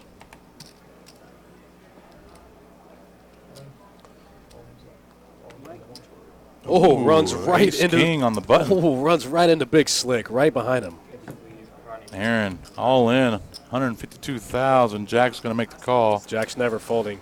6-handed pocket 10s is a monster. Ace king is a monster as well. Let's see. Aaron was. These guys had a flip before. Aaron had the 9s and Jack had the ace king. Now Jack with the 10s. Work hard, Jack. Aaron with the ace king. And there's the king. Oh, tens. He needs. He could get some running clubs Aaron here. spikes top pair. Oh, no clubs. 10 and a 10 only. And a 3. Not going to do it. And Aaron's going to double up. Kings and trays with an ace. Aaron's going to get the much-needed double up. Dana in the chat, we had 19 total entries in this event. 20K high roller with 19 entries. How much was the all-in for? 172. So how much do I have? Twice that much plus 25. This guy 344, 360. Oh, you got 69. Nice. 369. That's pretty cool. Yeah, what do I have? Oh, you want to know what I have this? I think I have 144. Diane says she did learn something so important. She's disappointed it hurt her, or she figured it out after the fact. Alex, they need to know how many chips there are. You all just told me Well, after you that. can use it going forward. Yeah, I haven't put any chips in. Profit from it later. Minus 20K. Well, yeah, but neither has. We're not No, tracking you just that. put in the We're big not guy. Never tracking mind. that. I haven't changed since. Still 6 left here. How much do you have now? Short snaps keep hanging in there. That's what I told him he has. That's what I told him he has. I think I'm right. It's a great snack. It's a fun one.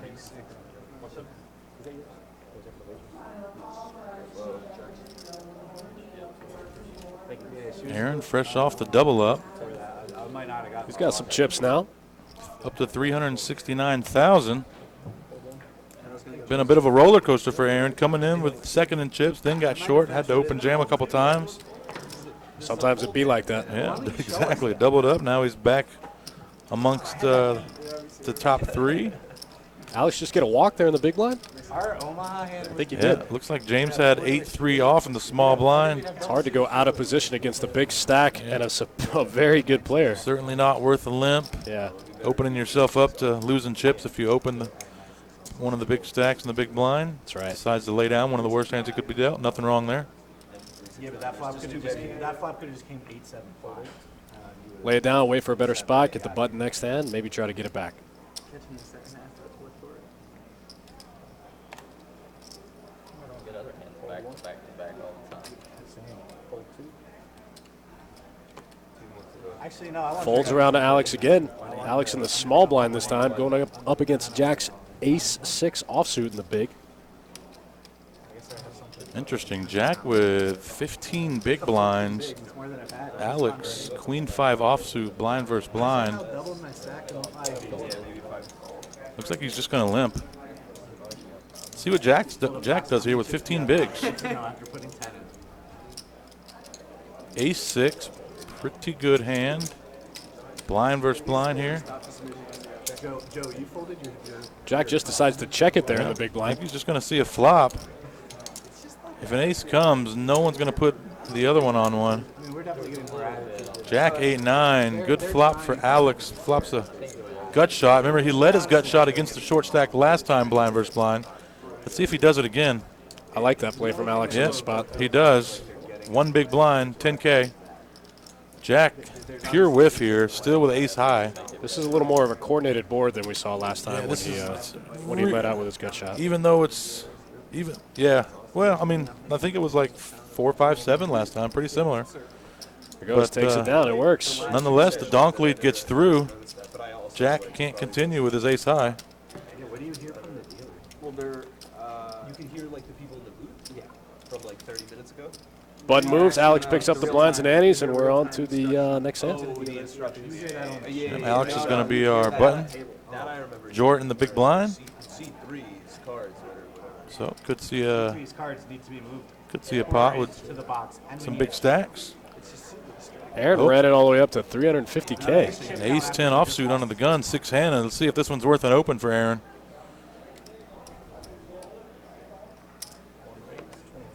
He's going to open to 25,000. I like it. James is going to fold the king 10. Gets through the king 10 one time. Alex letting go of queen 3 suited on the button. Jordan might find a defend here with king 7 suited. Yep, king 7, 400,000 in chips. This is certainly a defend. Oh, you're talking about when I said like, all right, so I'm in a pot against Dan Shack. It's the river. I'm grabbing chips to bet. He goes, just put something out there and fold. And so And then I was like, that's a great way to angle someone into bed, like a big blind, and then you call. And then I bet Deuce one deuce big blind seven. folded, but, like, Jorrit flops top pair here. The flop's got to look good to Aaron, too. that was a hand Hard to put him on a deuce or a 7. I don't think so. Like, Aaron checks back the ace high and binks the turn. Oops. Great turn card for Aaron. in this tournament today. I'm on Jort's the going to river. lose some more chips this I'm hand. out of position. I'm grabbing chips to bet against Dan. As I'm grabbing chips, Dan just goes, just put out a bet. I'm folding. Jort's going to take the lead. So I don't bet blame the him minimum here. Instead and folded. But like, what if like I decided to like bet? Brian Ingracia, this is Eddie in the booth. You're listening to Eddie Marskoski, Dustin Shacklock, He said, just That's put a right. bet out. Jesse the Boss coming in and out as he pleases because he's the boss and can do that. You just do whatever you want. That's right. When your last name's the boss, Just do whatever you want. whatever you want. Jorrit leads out to 35,000, Folded, so let's not make. and Aaron makes the call with ace 10. not for this. There's 0% chance that Diamond coming in on the river might slow things down a little bit.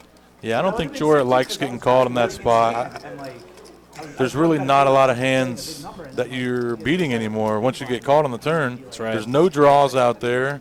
You think if he had hands like 8s or 9s or 5s, he probably would have c-bet the flop. he could have talked me into winning one more big one. Maybe he's trying to, maybe he thinks ace jack, ace jack, ace queen, ace king, but even one of those hands even hit the river. So a river blocker bet, it looks like here, 38,000. I like it. Aaron's definitely not going to be folding. Looks like he's just going to flat call, win this pot with a 10.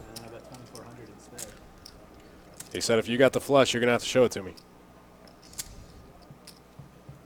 Yep, Aaron checks back the flop, Nice pot. out-turns him, and gets a couple streets. 261K in the middle. Pretty big pot for Absolutely. rather passively played by Aaron, and well done. Let Jorrit do all the betting for him. 23.5 big blinds. Zach Sheffield, welcome to the stream, buddy. Thanks for joining. Big Zach. I did win my one all-in call so far. What's going on, guys? I will say this. Eddie, it is great to have you in the booth here. You know why? Because every once in a while, I have something to deal with out in the room. Oh, yeah. It And you seems to can, happen a lot with a lot of stuff going on right now. So I leave it in capable hands of Eddie and Dustin, and everything's all right. absolutely, right. my pleasure. That's what we just said. We said when your last name's the boss, you can just come and go as you please. do what you whatever want. Just, It says the boss on your birth certificate. that's right. That's right. Oh, big hands here. Joe with 2 queens and Jack with ace king sitting on a short stack of about 12.5 bigs. No doubt we're going to see an all-in and a call by Joe. One of his kings are gone. You see them. Yep, Jorrit holding the king of clubs in the small blind. Jack's all in. Yeah, thanks. Stay here for a second. Jack with the all-in. You think that's a tell? Stay here for a second. He said, "Stay here for a second. Wait, Check this hey, out. check this out, yeah. Hey, check this out. don't go too far. Hey, don't leave. Don't leave. Check this out. Little I tell almost went all there. in to trap you. Wait, but ace king, win, lose. All right, ace king against 2 So queens. Jack was ace king for the 3rd time. This is his 3rd all-in situation with ace king facing a pair. Gets there. Hits right an on the ace this flop. time. Hit the king last time. Flops the ace this time. Joe's going to need a queen. Oh! And Joe hits that queen. Man. What a sick run out. Wow. Queen of hearts. It's going to knock out Jack. Oh, really? Joe has, he's chipped up enough to, wow. Yeah, Jack Salter is going to finish in 6th here. Jack came in with a fresh 100,000 stack. Was able to run it up pretty good. Won some flips. Couldn't win the last one here. Ace queen goes down on the river queen.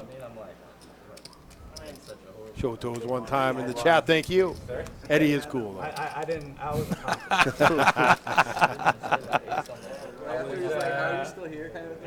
I wasn't. Quick look at the chip counts, guys. We got them up to date for you, so these should be accurate. Joe, after that hand, almost 400K. Alex still on top, leading this final table the whole time. Alex cruising. He's got about what he started with at this point. Started with 650. He's got 623. Making it look easy. Treading water, no problem. Behind under the James, our short stack here. 8 big blinds at this point, 81,000. Pocket threes. This is probably a jam. Count the ante in the big blind. Yeah, he's going to put it in. Alex. Oops. Uh-oh. Over jam or just call? No, he can't risk. See, at this point, it's 81,000, so it's still a lot for, say, the small blind or the button to come along.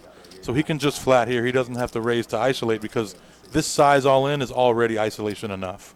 Had this all in been for like 31,000, maybe you see Alex raise it up to say 60 or 70 just to kind of not allow someone to come in cheaply, someone else behind.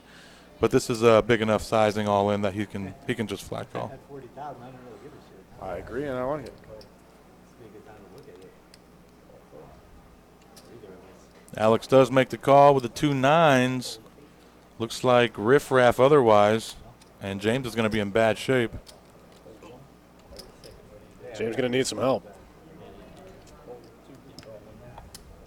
Joe McKeon with the weirdest fold I've ever seen.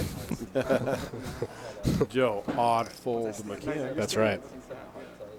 All right, James going to need a 3 to stay alive in this thing. 4.5 to 1. Or Alex is Dog going to out, right? take a commanding chip lead.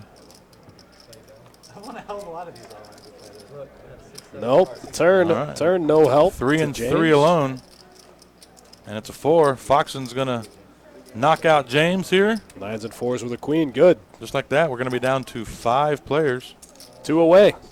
2 away Well, from a $72,000 payout. I didn't realize this, but Jack had a few chips left over, didn't he? He wasn't all in there against Joe with the ace king. That's right, Joe had a little less. And waste that queen Jack's over, sitting you on a- guys don't know how No. Yeah, it looks like maybe less than 2 bigs. Yeah. I can't like move over too much. 13K, something like that. I mean, And a bunch of time extension chips. Just enough. Maybe he can sell some of his time extension chips. Yeah, didn't have to use one. All of his ace-king situations were rather easy peasy. That's right. Brian Ingracia on Facebook says, Joe and Alex heads up for all the cash. You heard it here first. No second place money. I had the same spot. Everything goes to first. That would be epic. I don't think we're going to see it. These guys play for a living. They play for money. They're not looking to give away over ego. Yeah, I understand what you're saying there. Although it would be nice. Would be nice for us viewers. You know what would be cool to see sometime? You get down to heads up and people start saying chop, no chop. They think, why chop? Why don't we just play for it all? Yeah, let's put it all. There's 4 of us left, or 3 of us left. Let's put it all Put it for all on. first. And there's 2 losers walking out of here. What would be funny is if somebody else already got paid, right? If there was like 5 people in the pay scale, Right. so 5th gets paid, 4th gets paid, But 3rd and 2nd make nothing. 3rd, right.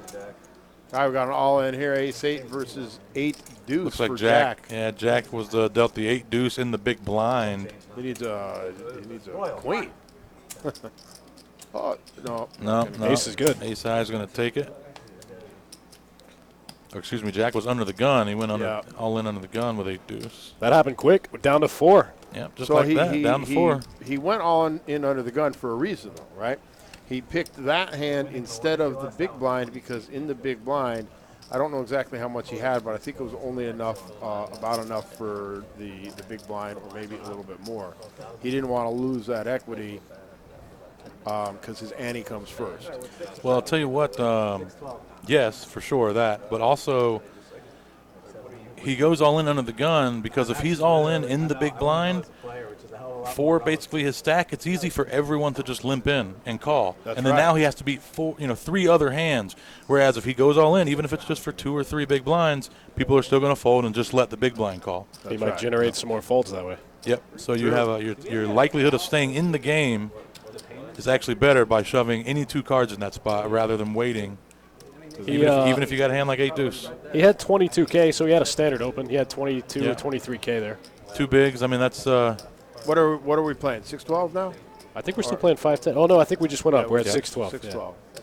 So at least he had enough to raise, enough to make a. Yeah, I mean, we saw he got the other players out, and the big blind called. Unfortunately for him, the big blind had ace-8, had him dominated. But even if if the big blind has ace-9, you're not in that bad a shape with 8 deuce. No, live.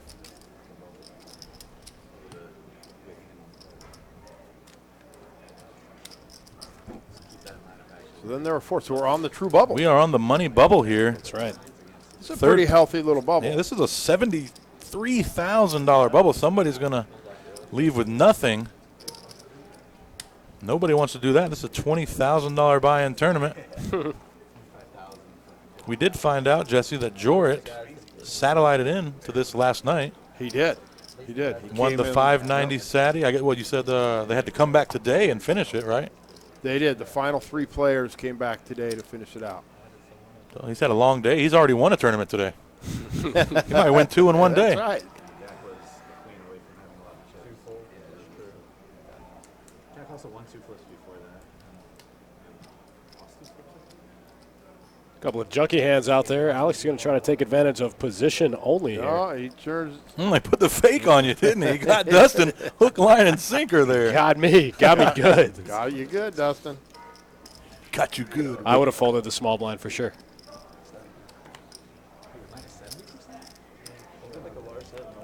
Yeah, he would have got that one through. The pump fake one time. Yep. I think I literally made. Diane says she thinks 4th should get 20K. Well, I think 19 players paying 3 is good enough.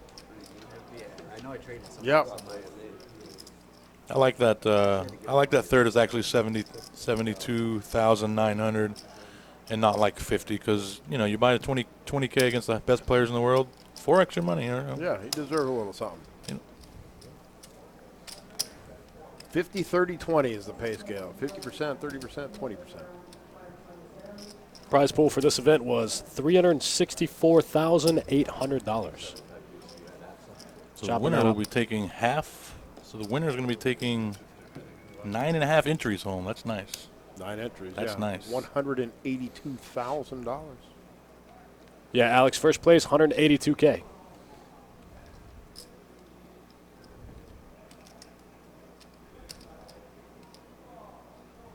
Alex with a pretty serious chip lead here. He's got over 750,000. Interesting spot here. We just seen Alex fold 7-4 off on the button when he tricked Dustin into thinking he was going to raise. Now we actually see him open it under the gun. This, no doubt, all having to do with who's in the blinds and who can defend and who can't. And he's going to take it down. I think we're going to be seeing a little more of that from Alex now with that chip lead. I think he may decide to, now that we're on the bubble and everybody else is a little bit short, I think he might put the pedal down just a little bit. I agree. It looks like everyone is under 400,000 and Alex with over 700. This is prime pedal to the metal time here. I'm excited to see what goes on and how these guys try to counteract it. Everyone knows Alex is aggressive. He's going to be trying to take advantage of this money bubble. Yep. Are they going to just let him have his will? We shall see. Brian asks, what formula do we use to determine the prize pool in a small field like this? Well, we use a 1 out of 8 pay scale, which is about 12.5%, or it is 12.5%. So 1 out of every 8 players will get paid. So once we went over 16 players, at 16 it was paying 2 spots.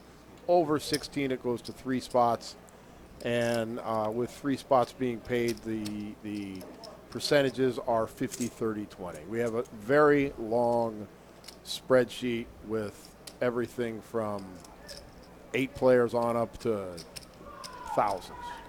It's a very big spreadsheet.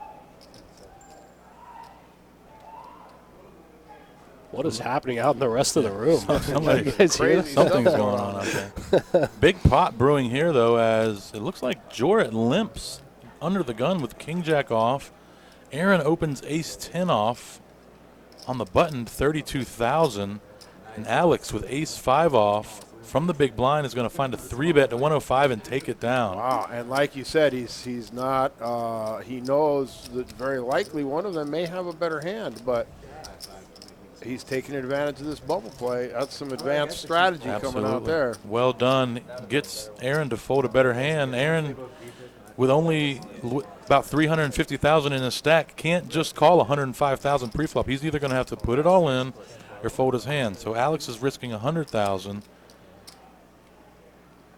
to win what's in the middle, and he only loses when Aaron was actually dealt a premium enough hand to go with it. which is going to be way less than what his opening range is. Profitable play, and we see it work right there. Also, the ace-5 offsuit, again, with the ace blocker. Of course, we see that time Aaron did have an ace-10. That's the beauty of it. Even some better aces can't continue. Alex is going to go ahead and give him one there with the ace, with the 8 deuce, and well timing. Absolutely. Let's see how Jorrit plays this ace queen. Wow, it's just going to flat call. Flat call to the small blind.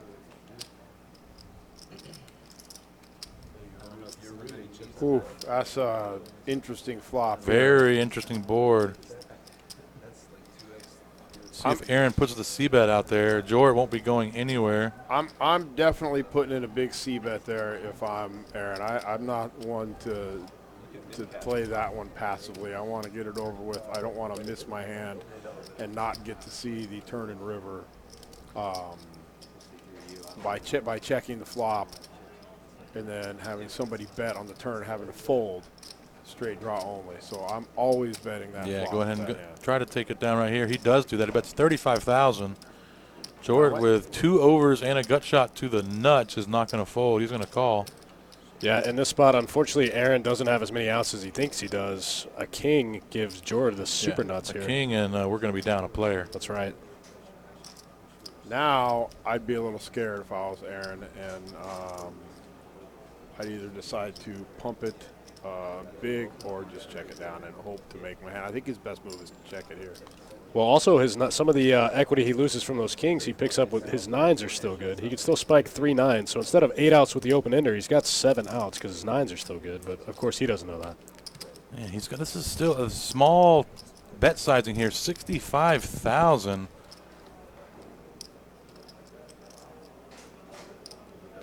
Very small, less than a third,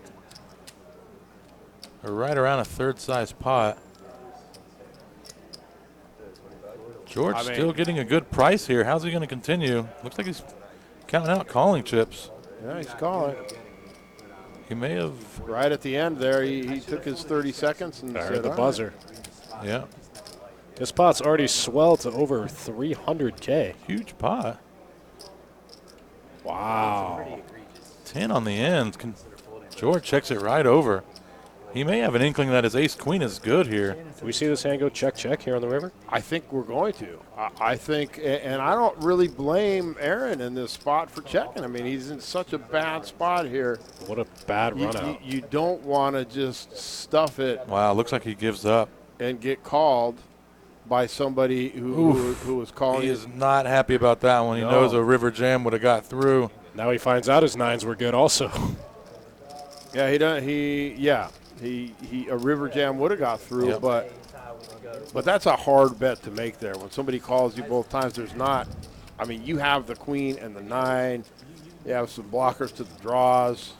Yeah, I mean, I guess. I tell you what, I think we see a lot of seasoned pros go ahead and go with it. Although I think they may size bigger on the turn to set up river jams. Maybe. If they miss or if they hit. So that's, however it goes. Honestly, I would have bet the flop for sure. I would have checked the turn to try to get the river cheap and then maybe take a small stab at it on the river, or not at all. But that way you save a little bit there. Save that turn bet to put in on the river. Yeah, I would have liked a check better than the 65K bet. I think it was a little small. If you're going to bet, make it big. 2/3 pot, maybe even a little bigger. To try to get anything that's not top pair out of the way. It probably would have worked that time. We don't know, but either way, Jorrit takes down a nice pot. He does, and hopefully for Aaron, he won't. Sometimes players let that get to him, and then they sort of freak out afterwards and tilt off. So keep it together, Aaron. You've been playing good. That's what I do. Alex That's opens what you do. 2/8. Freak out and tilt off. Alex opens button 2/8, and Aaron defends the big blind. King 4 of hearts. Whiff for Aaron. Great flop for Alex. Definitely feels like a c-bet should be coming. Yeah. Let's see. How much does Aaron have? What's the c-bet? No, he's going to check it. Checks it back. I was going to bet about 75. Deuce of hearts. Good card for pocket eights when you check back the flop. I don't know if you can check back again. I'm still on the 75K bet. Is that too light? 75 right here from Alex. Oh no, I think he can even go smaller. You don't even have to necessarily go that I'm big. with I'm with Eddie. I think he can go a little smaller than that. I was going to say 60K. Looks like he put in about 55 there. 55, and that'll take it down. Yeah. Yeah, these are polarized spots where people are, like if he turned to deuce, he's gonna call. If he has nothing, he's gonna fold. You can really save some bets by not, instead of betting, let's say 3 big blinds into 6 big blind pot, you can bet 1.5, 2, and get the same information as you would have. So if you do get check raised, you lose more or you lose less before you get called and then end up losing the pot. We're on the stone bubble here of our 20K high roller, event number 15 of our WPT Fall Series. Next guy out gets nothing. Third place takes home almost $73,000. Dana in the chat, you like that one? Favorite poker slang. Freak out on tilt. Freak out and tilt off. Freak out and tilt off. Yeah. Freak out and tilt off. Don't freak out and tilt off.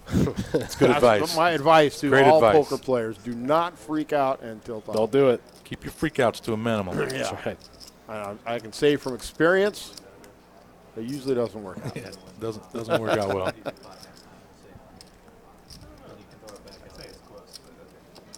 Chris Davis joining on Facebook. Thanks for tuning in. This is a $20,000 buy-in high roller event. 19 runners in this thing. We're down to the final 4. We're going to be paying 3. Third gets $72,900. Second, $109,000. And first, a little over $182,000. Half the prize pool. Prize pool of $364K in this event. If you're just tuning in, we are on action clock. We have an action clock at the table now, so each player is given 30 seconds to make a decision. And if the decision takes longer than that, they are each given 6, what are they called, time chips, I guess? Yeah, 6 time chips or time bank chips, where they're allowed to use an extra 30 seconds. We haven't seen many time chips used yet. I think most of the players still have them. Yeah, you see those black and yellow. One feature of the protection clock there, if the player goes over his 30-second time window, he owes the time chip after the hand. Okay, yeah. So the dealer is keeping track of how many of how long you've went, and at the end he says, okay, that was a minute and a half. You owe me 3. Right. Got Right, it. and that's sort of that changes depending on where you are. That's sort of a house policy. Yeah. We don't want to put pressure on them. Say you must throw your time chip in. I actually like that better because then you're not interrupting the thought process of the player. Sure. We don't interrupt the thought process. Obviously, we can see how many they got and can keep track. So, Alex Atkins, of course we know the player VIP. VIP is VIP. VIP is a VIP. Everybody knows. Joe with King Jack suited on the button. All in. Looks like he gets called by the chip leader. He's definitely going to get looked up by Ace Queen here. Absolutely. So a little less than 20 bigs for Joe on the button, piling it in with King Jack of spades. King 4. Pretty good flop when you have King Jack. Great flop. Above average flop. That's going to do it. Joe's going to double up off the chip leader here. Pot. Improves to a full house. Goes from worst to first.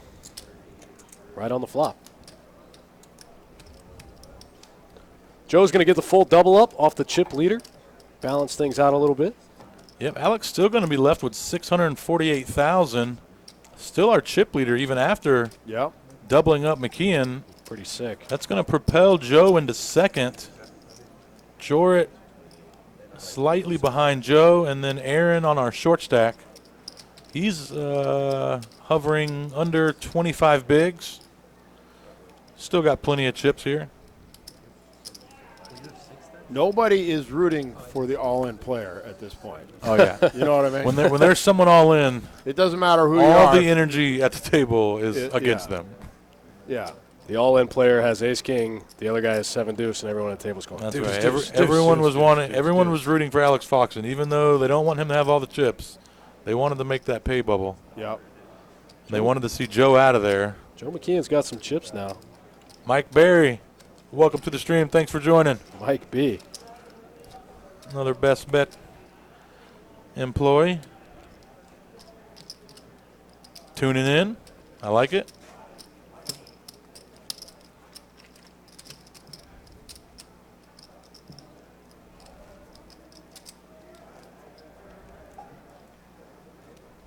Brian in the chat, you're absolutely right. Sick beat for the other players. They thought Joe was about to hit the rail.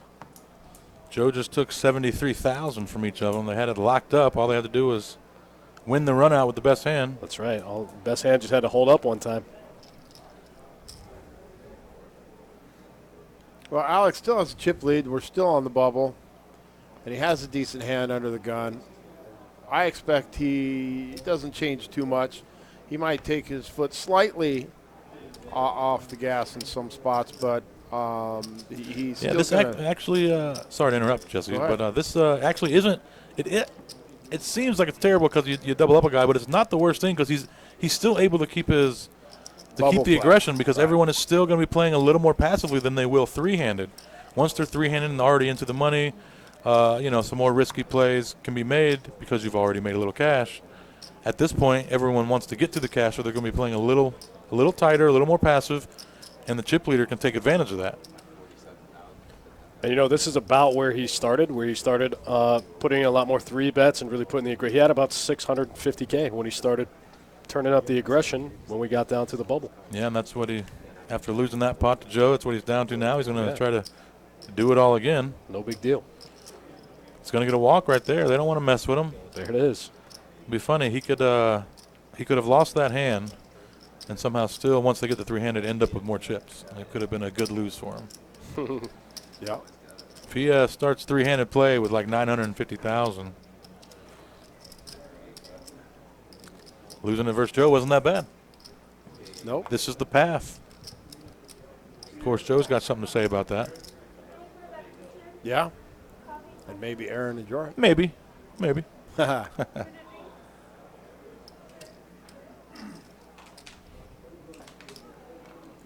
Brent Harrington in the chat. Hey, man, what's happening? Thanks for joining us. Hey-o. All right, Joe, ace-3 offsuit on the button. That's worth a little two-bet there, huh? 35 bigs for Joe. He's going to pop it. Raise it up with his ace, 28,000. Jorrit, ace-8 in the big blind. He won't be folding. I think I'm re-raising here if I'm Jorrit with an ace-8. As I've said before, I don't like to call in the spot because I feel like I'm wasting money. A re-raise is fine, and even a fold, a random ace, for me, doesn't bother me. Call, I always seem to put myself in a bad spot. Yeah, four-handed. The thing is, with his stack, he only has 1, 2, 3. I guess it says he has over, or it looks like he has over 400,000. Not. Yeah, not the stacks are a 300. little off. Yeah. We had a little computing problem that'll be fixed here momentarily. Yeah, he actually could have 3-bet folded. Had he had a 300K stack, you probably can't 3-bet fold. 400K, maybe you can pop it up to 90,000 and then lay it down if he gets jammed on. But he takes the safe route here and just defends the big blind. Both players without a pair. Joe has the gut shot. Surprised he checked that one back on the button. Checks it back twice. Clicks it back again. I think Joe thinks he has the best hand with the ace high. It's a good river if he did have the best hand. No, he's going to see the bad news. Pair of deuces, ace, queen, 10. Yeah, they're going to chop it up. Pair of deuces, ace, They queen, will 10. not. They will not play. They will chop it up. Yeah, pair of deuces, ace, queen, 10 for the chop. Looks like Joe knows now that if he'd have put any bet out there at any time, he would have got through. Yeah. And Jarrett may be thinking the same thing. He could have bet the turn, maybe not the river, River would have looked a little fishy, but he might have been able to get away with Jort's, that. yeah, he's actually thinking the same thing. He's thinking that maybe my ace high has some showdown value. Which in the end, with that River pair on the board, it did. Yep. Brent Harrington in the booth tonight is myself, Jesse, the boss, and the one and only Eddie E-Rock or Eddie Marsowski. Oh, I messed it up. It got worse. You did. I got worse. I was so good, Eddie. That's why you got to retire when you're on top. Eddie Marskoski. Marskoski.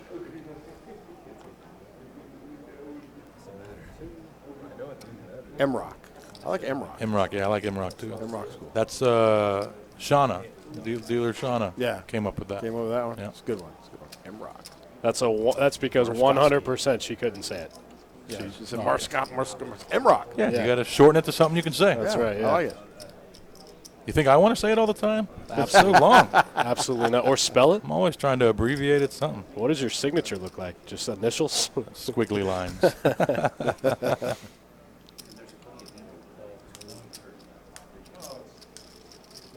Brent talking about Jorrit there in the 8th seat. I thought the same thing when he came in the room yesterday. I said, man, this guy looks so familiar. And then Jesse said something to me about it later on. I said, oh, I do know that guy. Yeah, good to see some new faces here in Best Bet from the poker world that we haven't seen. Not new in the poker world, but new for us, I think. That's right. 3rd place finisher in the 2014 WSOP main event. Yep. Tough spot here for Aaron. Alex opens the button, gets Aaron to call from the big blind, and now flops the king high flush draw. Aaron with 2 overs to his 5s, no club. This may be just a check fold, but he's grabbing chips. He's going to put, he's going to check raise. Oh, he's not going to like this. Alex just going to put him in here. No way Alex can fold with his hand. May as well run it with 2 cards to come. Possibly even get Aaron's weird check raises to fold, which he should be getting 5s to fold here. I think he raised all in. Yes, he did. Yeah, puts Aaron all in and knows when he's not snap called that Aaron was probably messing around. Yeah. And that's definitely, as we're saying, the right play in the spot with the king 7 of clubs. There's no reason to call and see a turn. He doesn't even have the best hand right now, but there's so much fold equity, and he has technically the best hand as far as percentage-wise, but give yourself a chance to win a big pot right there. Yeah, you want to get it in with 2 to come. You don't want to call the flop and then have Aaron jam the turn on you and have to make a call with 1 card to come. Feel much better about your spot getting it all in on the flop. And like Jesse said, Aaron has some fold equity. He made it 75 with 222 behind. So he can still fold out some hands. Let's say he had like Jack 10, Queen 10. Maybe Alex gets him to fold, these medium hands, or just like pocket 5s, yeah, or 5s. I mean, Alex is as we see, even though he doesn't have the best hand, he's a slight favorite to win. If that makes any sense to everybody, it's only a slight favorite, right? 55-45. So if you get the player to fold, that is now 100%, right? So you get him to fold. Plan A, get him to fold. Plan B, if they call, you got lots of outs. Yeah, Aaron can't make the call with the 2 5s. He's going to kick himself for that one later. We saw one of the time chips go in from Aaron in that hand. Yeah, at least one. Yeah, it looked like he threw a couple of them in there. And Alex creeping up near $1 million now, 927,000. Chris Stewart in the chat says Dustin, Eddie, and Jesse. Oh my. Oh my. Oh, Matt's slogan there.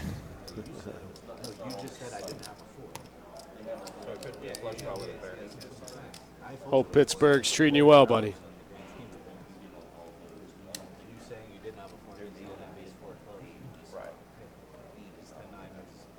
Alex is going to keep his foot on the gas here, waking up with the king, jack of diamonds. That's right. Under the gun, 4-handed. Why not? It's been working so far. For sure. Now we're still playing 6-12. Interesting to see his sizing here now. 35, big size, huh? I like it. Almost 3X, yeah. I like it, putting the pressure on him. Uh-oh. We may be up. Are we up? No. No, it's no, yeah, 6 and 12. Aaron has moved all in with the ace-8 of diamonds. Now that's a tough spot for Alex. I think he's going to have to call. Absolutely. Yeah, he's going to call. He's not going to be happy to see the ace-8 of diamonds. What's he got here? 200. Yeah. Too many, come on, let this win. 147,000 more. Alex already put 35,000 out there. Alex like, oh, man, serious? Ace-8 of diamonds? Here we go. Really? Money Right. bubble at jeopardy. Wow, outflops At him. risk. Oh, outflops him Alex with a flops jack. a jack. 9 or an ace for Aaron. 9 or an ace.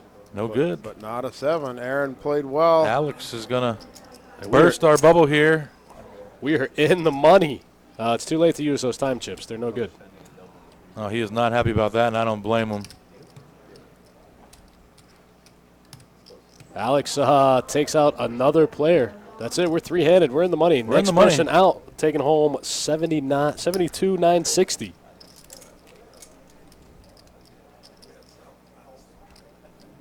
We got the same. What's up? We got about the same. Now. So we got the 2015 World Series of Poker main event champion, 2013 World Series of Poker main event third place finisher, 2014. 14. or 14, Yeah, I don't know what year. What year is Joe McKeon? 15. He was 15. Yeah. Yep. So 14, third place, 15, first place And then number 2 Global Poker Index currently. poker player in the world right now, Alex Foxen, with all the chips. Start by folding. Alex up over 1.1, Now he's 6,000 more ahead. and Joe in second with, or excuse me, looks like Jorrit's in second with a little under 500K. Yeah, it's like 420 there for 420 for Jorrit, and 4 and change for Joe. So they're pretty close. Now you still got more than me. Looks like Joe is the short stack by about 10,000. Yep, close between second and third. Like, since there's big blind in it, makes it really easy to count. You just always want to do it. So I'm just going through Alex's Hendon mob here real quick. Looks like he had a really big summer out at the WSOP. Took 40th in the main for 211K. It's fucked up. Because now instead of there being 6,000, Ran pretty deep in the 6 max, the 10K 6 max. I feel like Alex would be good to take advantage. Yeah, looks like Alex Foxen has been on a heater for quite a while. Absolutely. Yeah, the last few years have been very good for him, last couple.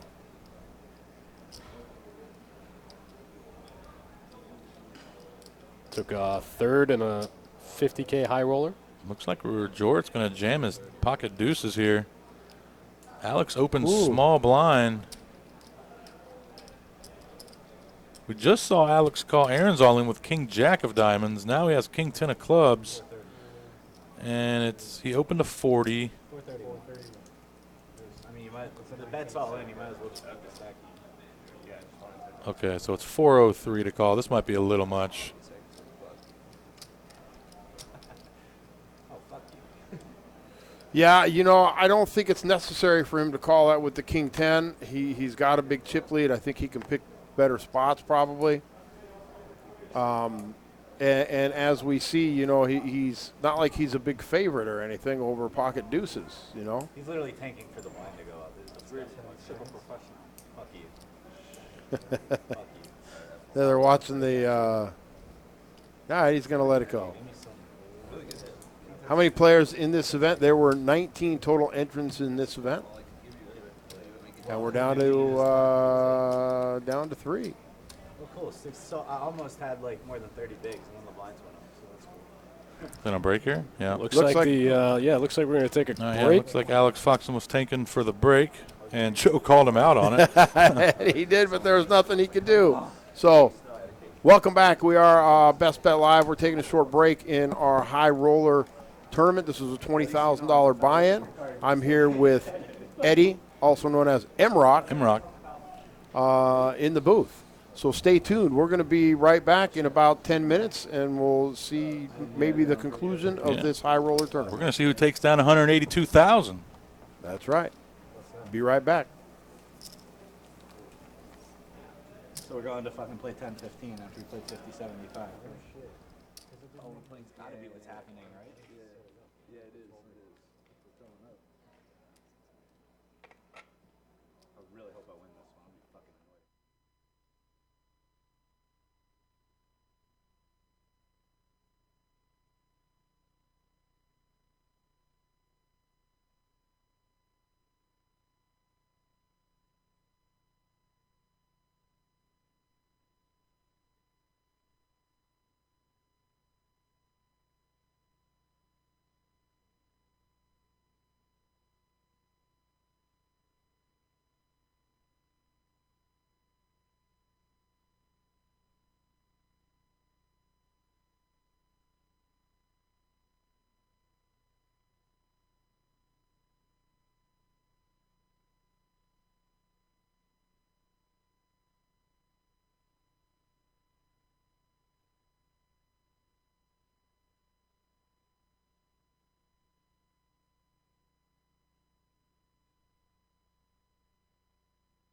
sight, but she looks like trouble.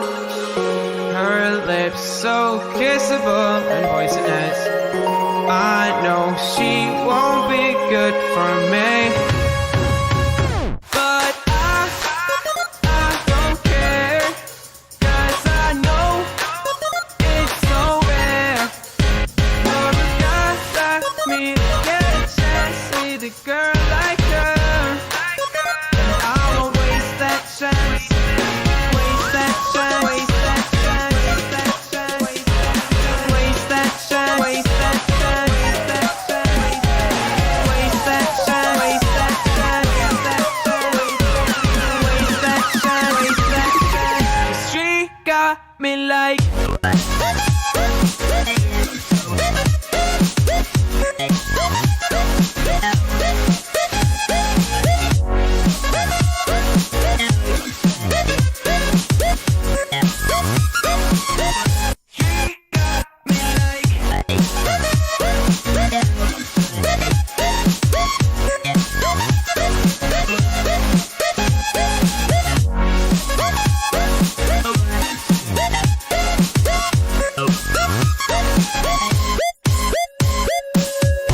Her looks, I assume they come with a price.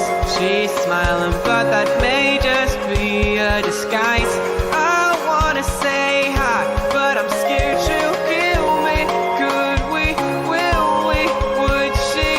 Probably not, but I don't care, 'cause I know it's so rare for a guy like me to get a chance with a girl like her. And I won't waste that chance, waste that chance, waste that chance, waste that chance, waste that chance, waste that chance, waste that chance, waste that chance, waste that chance, waste that chance, waste that chance. She got me low.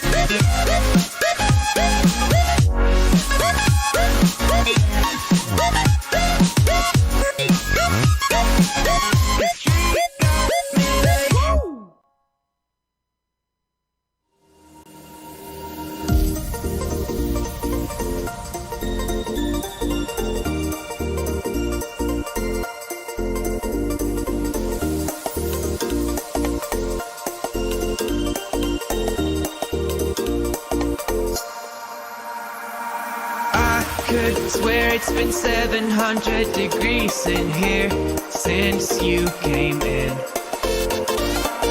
I could swear that this room has been running out of air, and now it's starting to spin. You make me feel kinda bad, kinda good, kinda everything, yet it doesn't feel like it should. You make me feel kinda wrong, kinda right, kinda anything, and I would change it if I could.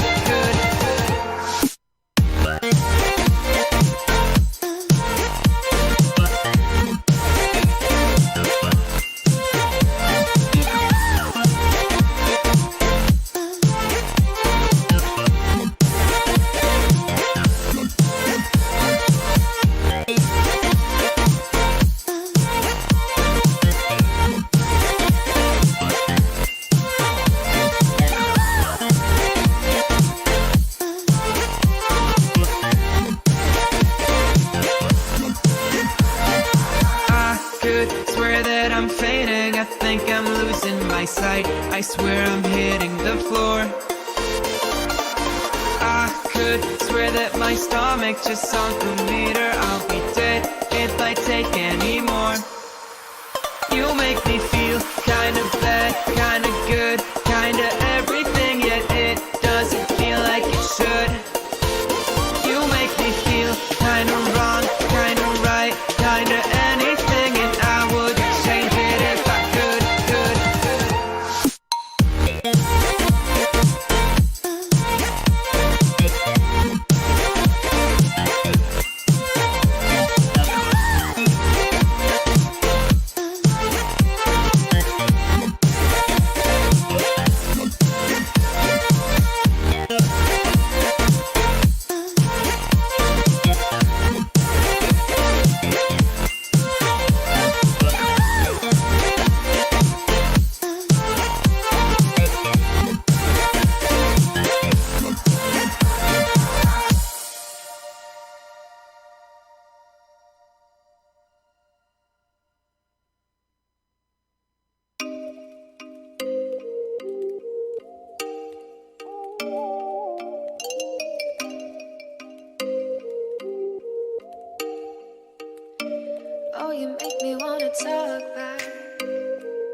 say it like that. If I hate you, then find someone new. Baby, but you know I never will. No, so I choke you down just like a pill.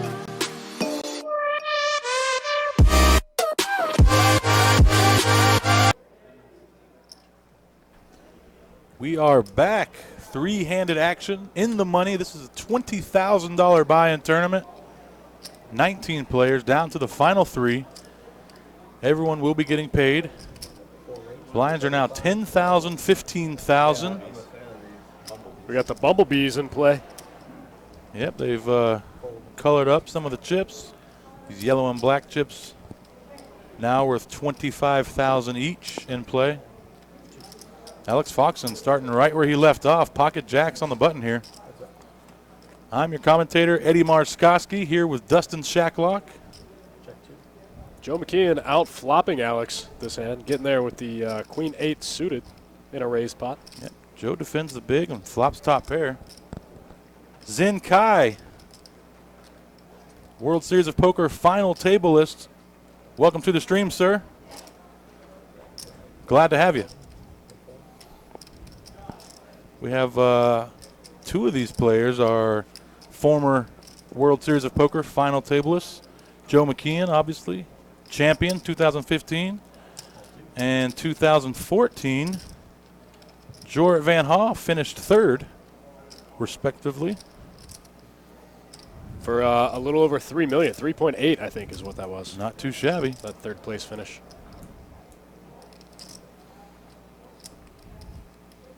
Joe DeCero, welcome to the stream, sir. Best bet legend, Joe DeCero. Joe Adams, Brianna Mays, Timothy Johnson. Thanks for joining, guys. MJ there in the chat, I'll drop those payouts for you right now. Joe leads out 50,000 on this turn. Don't see how Alex Foxen doesn't lose at least 50,000 here. Right? He's going to make the call. Two bumblebees.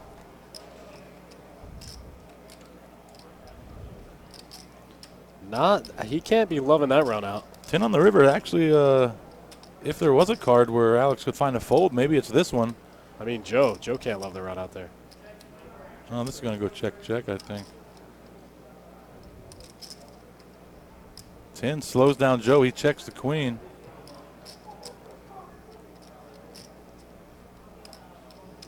Steve Seckler, what's up, buddy? Thanks for joining.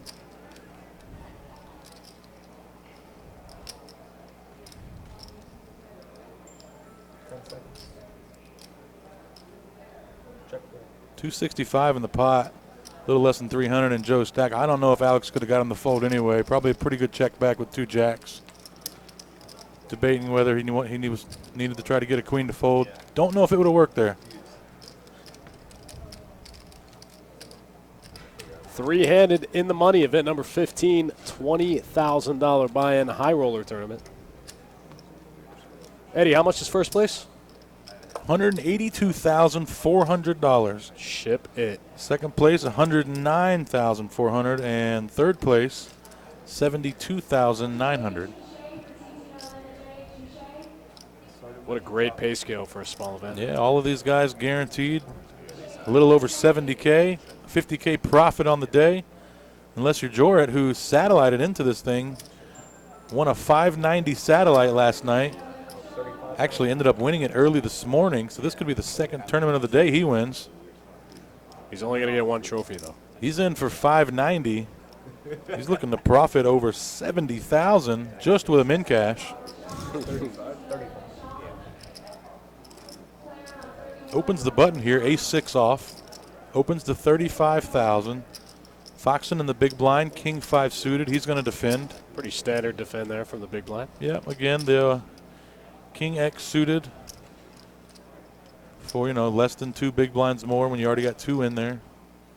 Adam Clifton in the chat. We had 19 started this event for a total prize pool of $364,800. Adam Clifton, AC Slater in the chat. Talking about legends. Welcome to the stream, buddy. Pretty good flop for Jorrit there. Jorrit has every piece of this board. Right. Has the ace, has the heart. Alex not falling for it, just going to check it over.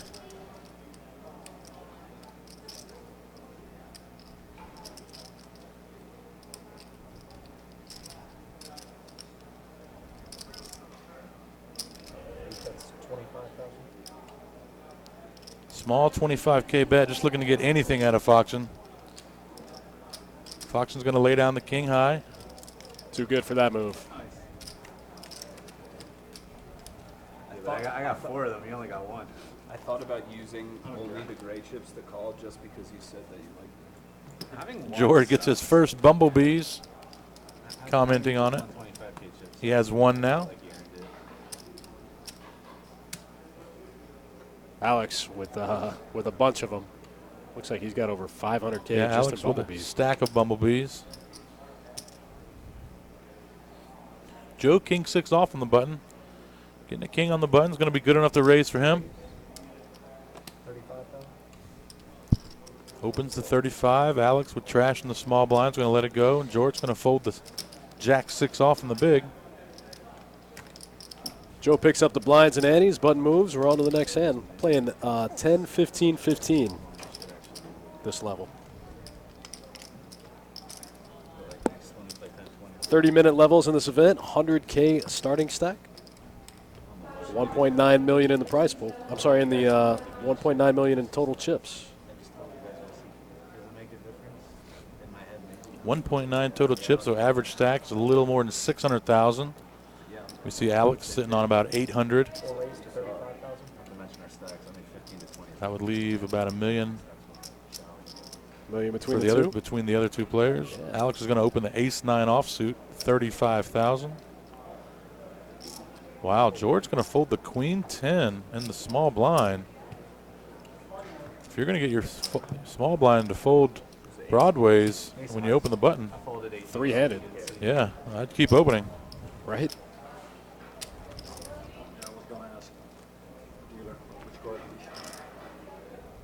I think it was the 4 of diamonds. Thanks for tuning in, hanging out with us, guys. Anybody in the chat playing the 5K? Let us know what's up. Let us know what day you're playing. 5K main event starts tomorrow, day 1A. Like Jesse said, there will be plenty of bounties. Most of the bounties will be playing Friday as opposed to Saturday. 2,500 apiece. Get half your buy-in back instantly. Win one hand. Get half your buy-in back. Knock out a bounty, and you automatically get 2,500. All right, we're going heads up to the flop. Blind versus blind. Joe versus Alex. Queen 5, Jack 10 off. Joe's 5, best hand on the flop. Alex with still with 2 overs in the big blind. Yeah, Alex with 2 overs, 1 diamond. He may want to bet this flop. Yeah, not a bad flop. A lot of good turn cards to continue. Joe's not going to go anywhere with middle pair here. The old 1 big blind trick again.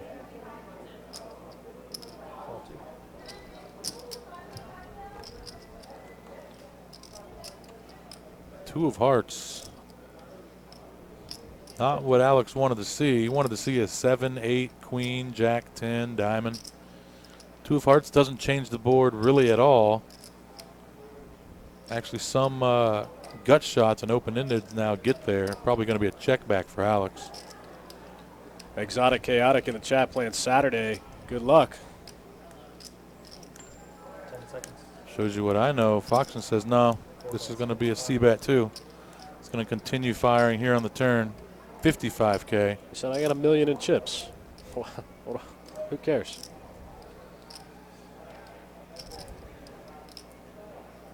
Exotic Chaotic playing Saturday. I'll see you there. Good luck to us.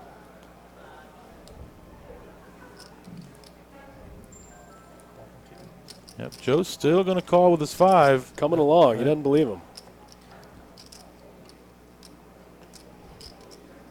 7 of clubs.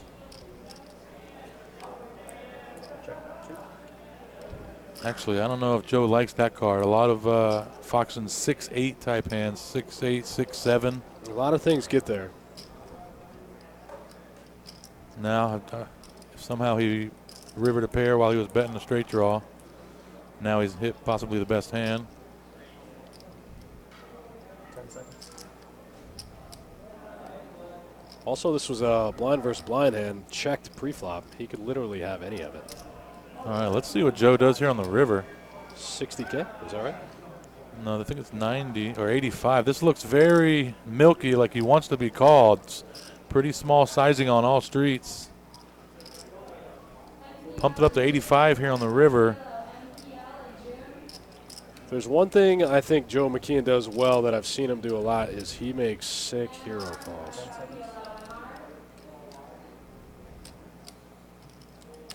He calls. There's one of them. Yep. Makes the call with third pair. Well played, Joe McKeon.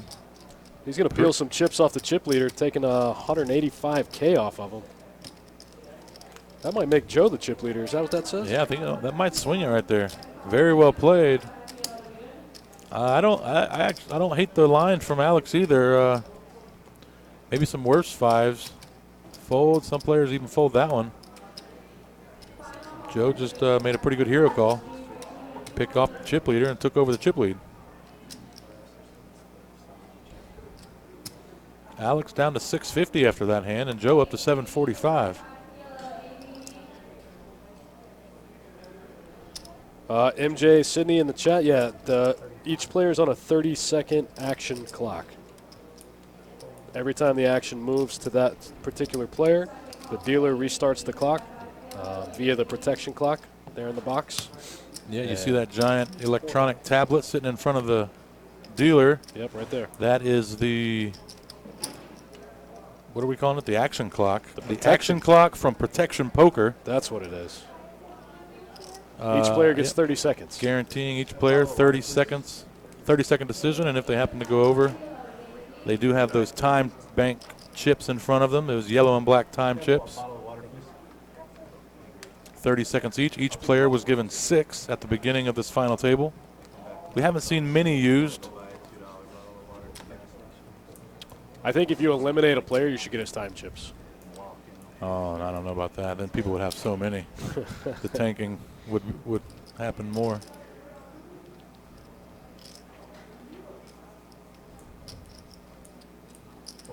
Alex 7-8 suited on the button, good enough to raise it up. Absolutely. And Joe in the big blind with 7-9 suited. He won't be folding. It's going to make the call. Similar hands to the flop.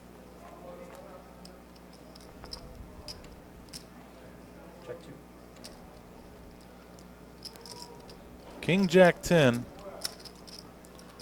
Joe flops a straight draw, gut shot straight draw, but not one he's too happy about. Yeah, not a. You don't really want to see your straight draw get there. Queen comes, any ace makes a straight. That's right.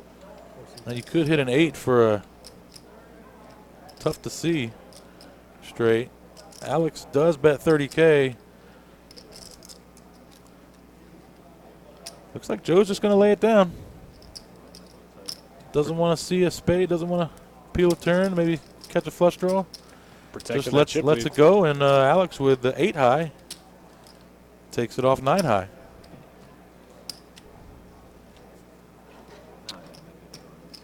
Jorrit just kind of sitting back in the cut over there, letting these two battle it out every hand. Yeah. These two are just trading chips. Jorrit just watching the show.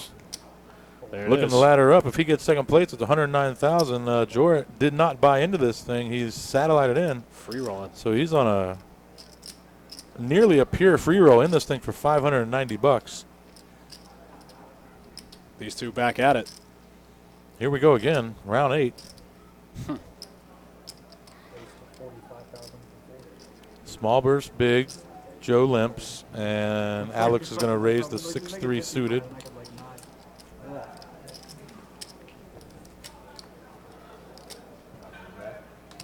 Snap fold from Joe.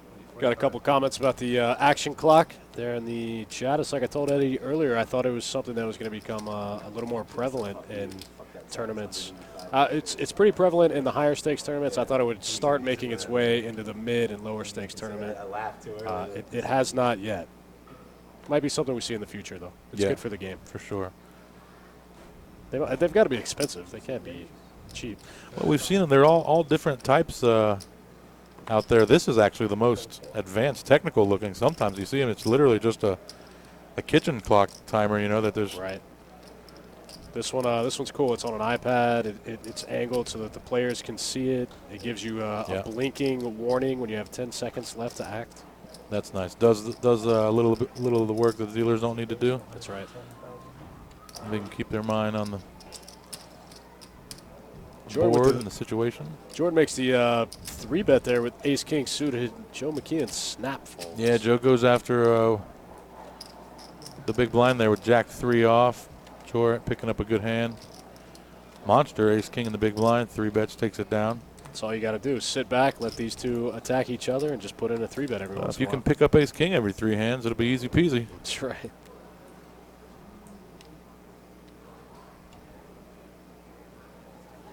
Alex, 2-8s. A real hand on the button here. 2-8s is a monster, 3-handed in position. It's going to open to 35K. Brenda Miller says she heard Jorrit busted earlier and did a rebuy. Okay. Well, maybe he's not in for 590 then.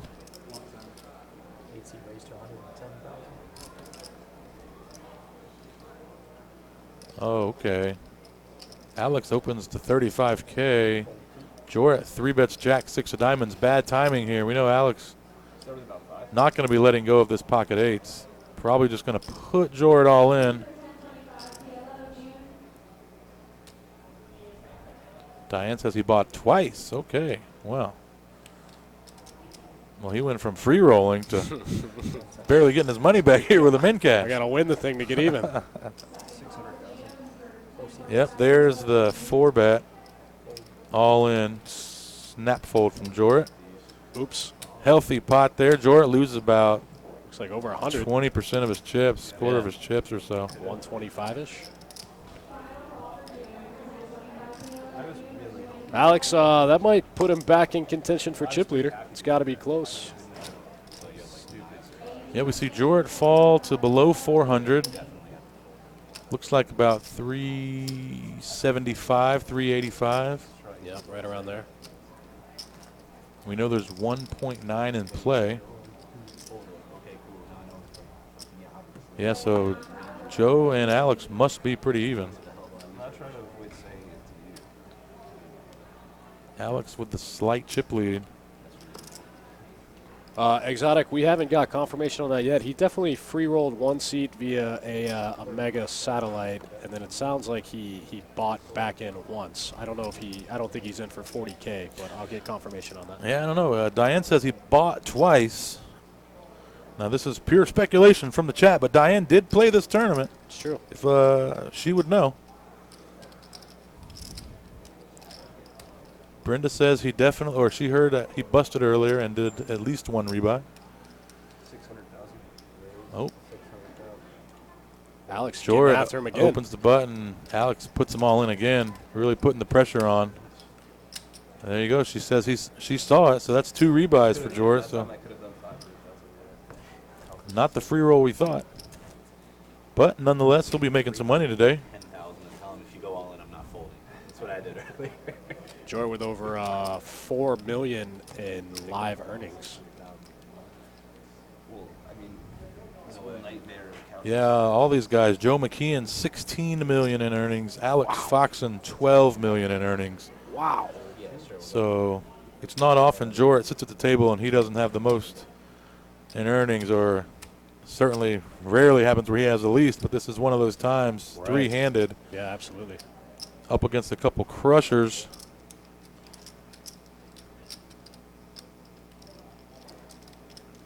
Alex limps the small blind. Jorrit's going to check the big with 10 jack off suit. We're going to go to the flop. 10 high. Jorrit flops top pair. We've seen Alex lead in some of these spots. Yep, he's going to do it again. So far, he's been successful twice with the donk leads. Not going to make it through this time.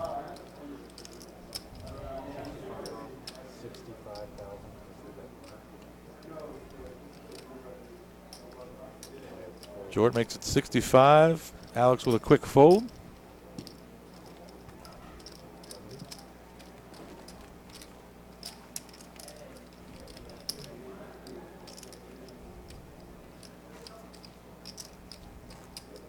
Exotic Chaotic said if he was going to buy in twice, he could have just let me win the satellite instead of Stone bubbling. Oh, tough break, Exotic Chaotic.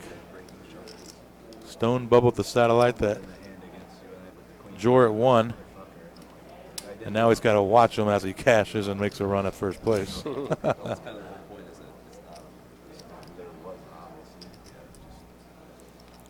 Looks like here, Alex, second place in a 300K Super High Roller Bowl in Las Vegas last year. 2.1 million best live cash to date.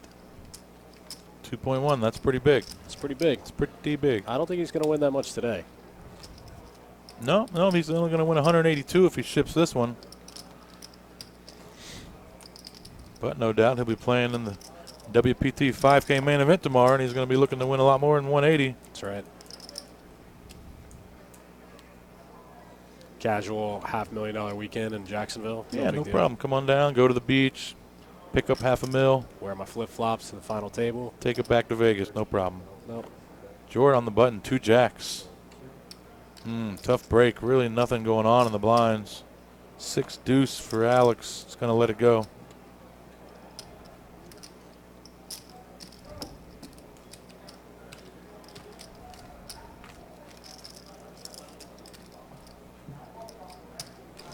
$20K high roller final table. First place. Taking home $182K. 182 and a half. That's right. 3 left. 3 places paid in this thing, and you're seeing the 3 cashers. Started this final table with 9. We saw Shaun Winter, local hometown hero, local best bet jacks legend. Get it in good and come up short. Bad end on of a run out. Finishing in 9th place. How about Shaun Winter going from 2-2 grinder up to super high roller extraordinaire in about a decade? Shaun Winter is the Chuck Norris of best bet, if you will. The end boss of any best bet tournament. The Gardner Minshew of best bet. That's right. Shaun Winter. So many stories and legends. You don't know what's true and not true. That's right.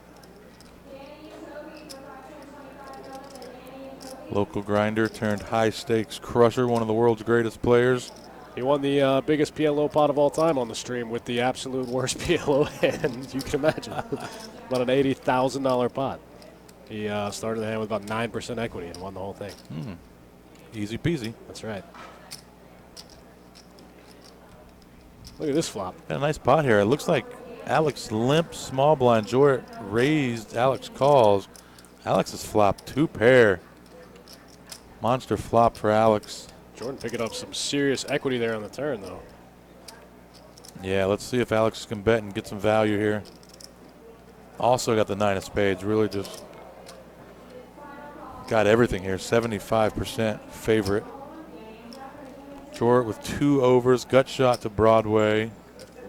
And the second nut flush draw. It's going to be hard for him to not peel and at least see a river here. 80,000. He needs only a spade or a jack are the only things that'll help him here. Jorrit considering if a shove could take this down. Can't fold with all his equity, or at least perceived equity. Yeah, I think he thinks he's a lot better off than he is. Right, yeah, he thinks maybe the ace or king. Right. The ace of spades is good for him. He can get there with the ace of spades. He's going to flat call. Bad thing is Alex is going to know if one of those, if a jack, ace, king, or spade comes. 9 of spades. Ace, king ain't going to do it, but a jack or a spade come, it's going to be tough for Alex to lose much, much more. That's just a bad card for his hand. 7 of hearts, inconsequential. Jorrit left with ace high on this river. 285K in the pot, 265 in Jorrit's stack. Alex probably just going to put him in here. Hope maybe he checked back the flop with a queen somehow. Yeah, he puts him in. There it goes. Jorrit not going to be able to look him up with ace high.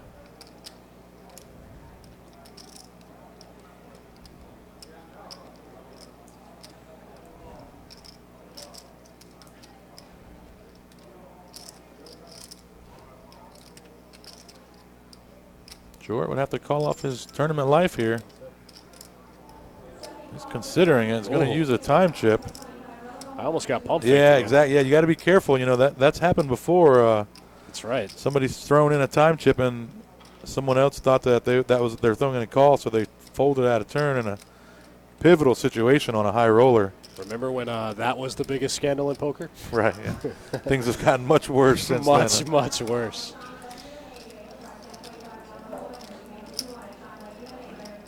Alex Foxen picks up a nice one, back up over $1 million. Makes it look easy. 9-10 offsuit against a big slick.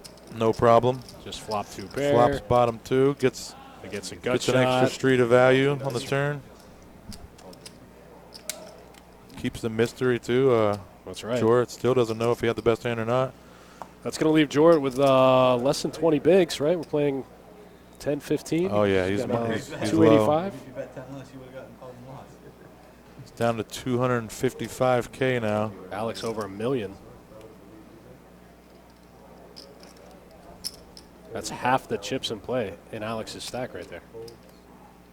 Yeah, more than half the chips. 3-handed. And he's going to keep the pressure going. See, now with Jorrit on the short stack, Joe's kind of hamstrung a little bit because he doesn't want to get out of line and bust before Jorrit gets the chance. Sure.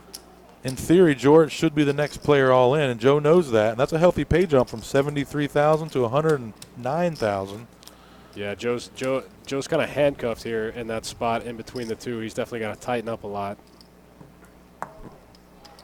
So, which gives Alex pretty much free reign of the table until Jorrit just decides to get sick of it and ships it in. Let's Alex really open the button with very wide, large amount of hands.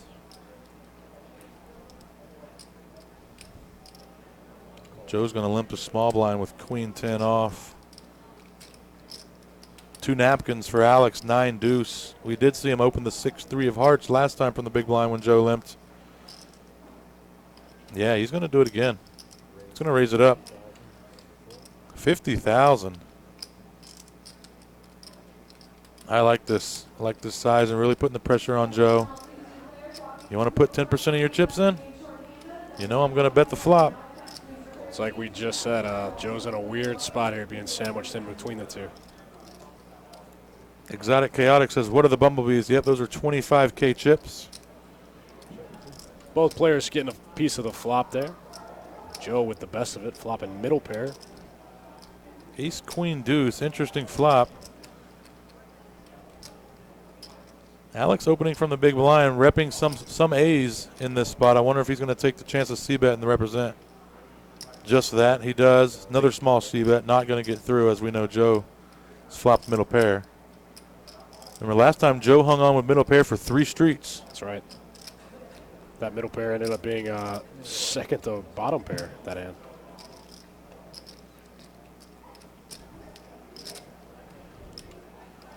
Jack of hearts on the turn, now giving Joe a gut shot with his queen. Gives him a gut shot. Probably a pretty bad card for Alex. Once he gets a check called on the flop, Joe shows up with a lot of queens, some gut shots, and now any gut shot now just either hit Broadway or a pair.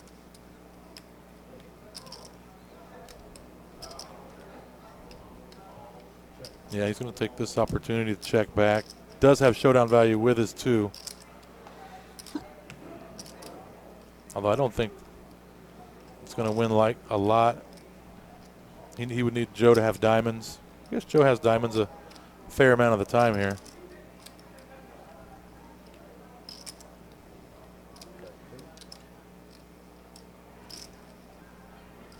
Yeah, it goes check, check. Alex hoping that somehow his deuce is good. It's going to see the bad news. And Joe picks up a nice little pot.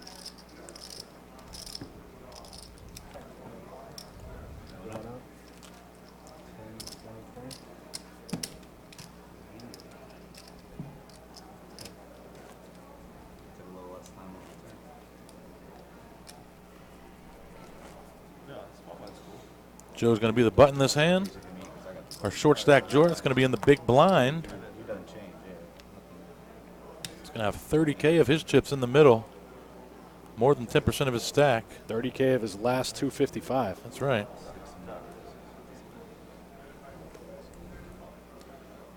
$10-8 on the button. Not good enough for Joe. 10-5 in the small blind for Alex, though. Speak of the devil, Sam Soverell, thanks for joining the Facebook. Thanks for joining the stream. Welcome.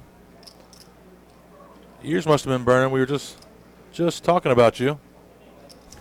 Sam Soverell, another best bet legend. Going heads up to the flop here in a limped pot. Jorrit with the open ender here, getting short stacked. Might try to make a move on that 60K in the middle.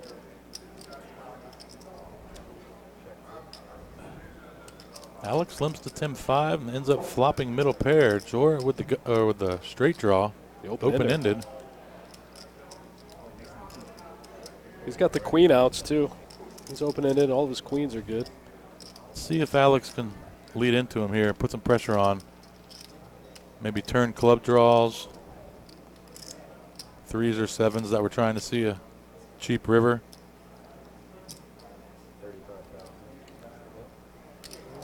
$35,000. Jorrit doesn't have many chips. I don't even know if he can call and try to get there here. So much of his stack. He is going to make the call. Makes the $35,000 call. River 6, that ain't going to help him. Actually strengthens the value of Alex's hand a little bit. It's very unlikely that Jorrit checks top pair after being checked to on the flop. Now he's using the king as a kicker. Not worried about Jorrit having an ace-5 type hand. Not worried about Jorrit having a 6. He would have bet the flop.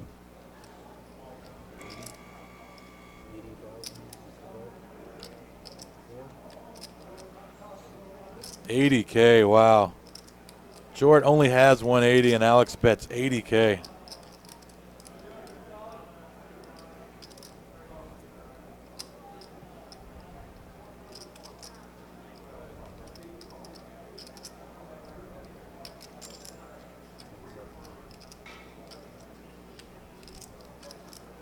Jorrit painted himself into a corner here. Wow, he's going to make the call. He's going to make the call with queen high. Not going to like.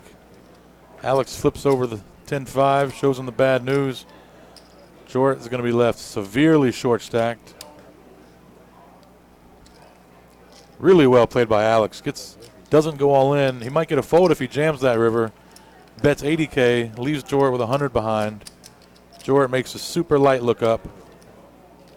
Leaves himself with about 6 big blinds. Really well played by Mr. Foxen. All right, guys, I'm back, and I come right into a fairly unique little hand there. Great bet and interesting call by Jorrit. Yeah, that's Pretty really high, right? That's really going to separate Joe and Jorrit. Jorrit's severely short now. Joe kind of forced to wait. We shouldn't be seeing Joe get all in here. Alex knows that. I mean, that's just great play by Alex, just to automatically. He knows that Joe's not calling with anything other than premium. Yep, right? he knows that Joe wants to make that pay jump from third to second, and all he has to do is wait a few hands because Jorrit's going to go through these blinds. Alex knows what Joe knows, takes advantage.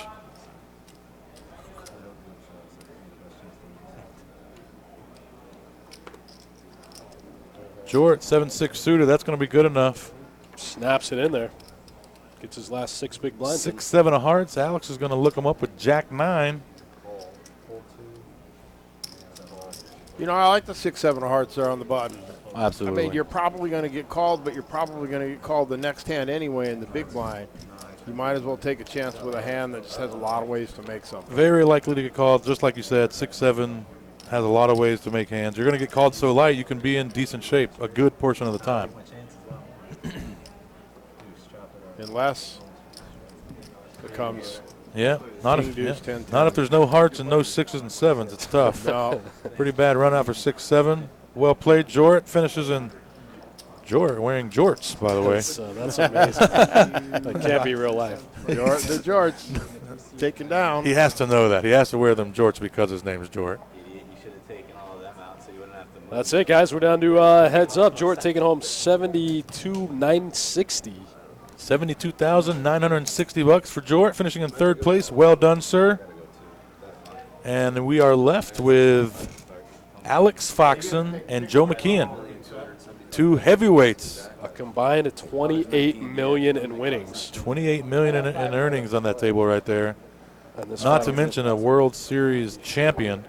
Right. $28 million in earnings combined. Yep. $16 million for Joe, $12 million for Alex. Sick. Super sick. Sick.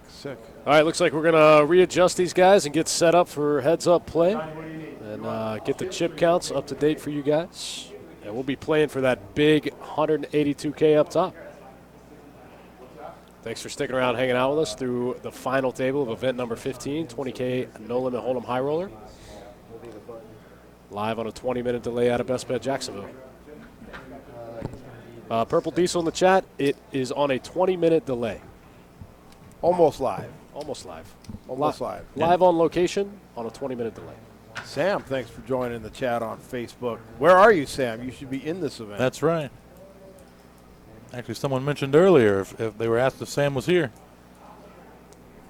Sam, you coming for the main? Come on. Say yes. All right, we're on a very, very short break, and while we're on break, I'll make one more quick plug for the action clock by Protection Poker. That's what's keeping track of these guys. That's what's keeping them the speed of play up. It's a 30-second action clock. Each player has 30 seconds to act on their hand. They have time extension chips. They started out with 6 of them. They are worth 30 seconds also. It looks like they each still have a few left, and we're down to heads up. But I also got some news here. I have relief in the box for the end of this tournament. We have Eddie in here, and also we're going to be bringing in none other than Kelly Slay, the team, the duo of Eddie and Kelly. Partner in crime. Partners in crime, that's right. As they will close this out, as I will be out on the floor. So everybody, thanks for watching. Stay tuned for the finale heads-up match.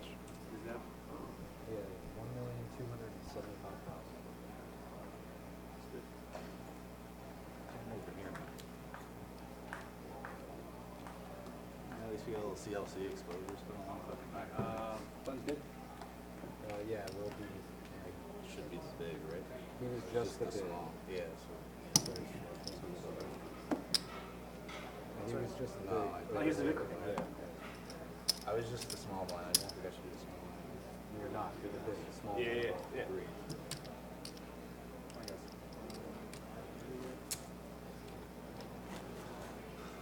God. I hope I can still get home in time to see the end of that Giants face. I think that one might end. Shit. Who won?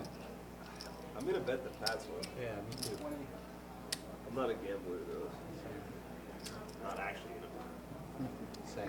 Also not a gambler.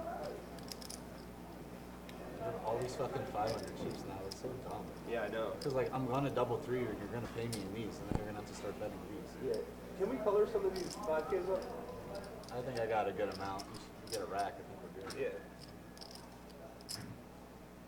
I mean, we could play, but I'm just. Yeah. Can we play? Yeah. Just call it that up on the side. He's got enough to cover me without that 5. All right, guys, we're coming back to heads-up action. Final table, event number 15, No Limit Hold'em 20K High Roller. Trophies on the table, up for grabs, along with $182,000 to first. Let's get back in the action. We got Kelly Slay in the booth. What's up, Kelly? Hello, guys. I finally waded my way through that mega satellite. Ended up getting the ticket, so here I am. I was thinking I was going to be here a lot sooner, Eddie, but they kept letting me hang around, and then good things happen late. Well, you had a good reason. Well done, sir. Thank you. You going to be firing tomorrow or Saturday? What's the plan? It may depend on how long this one goes. Okay, all right. Well, we got some pretty aggressive players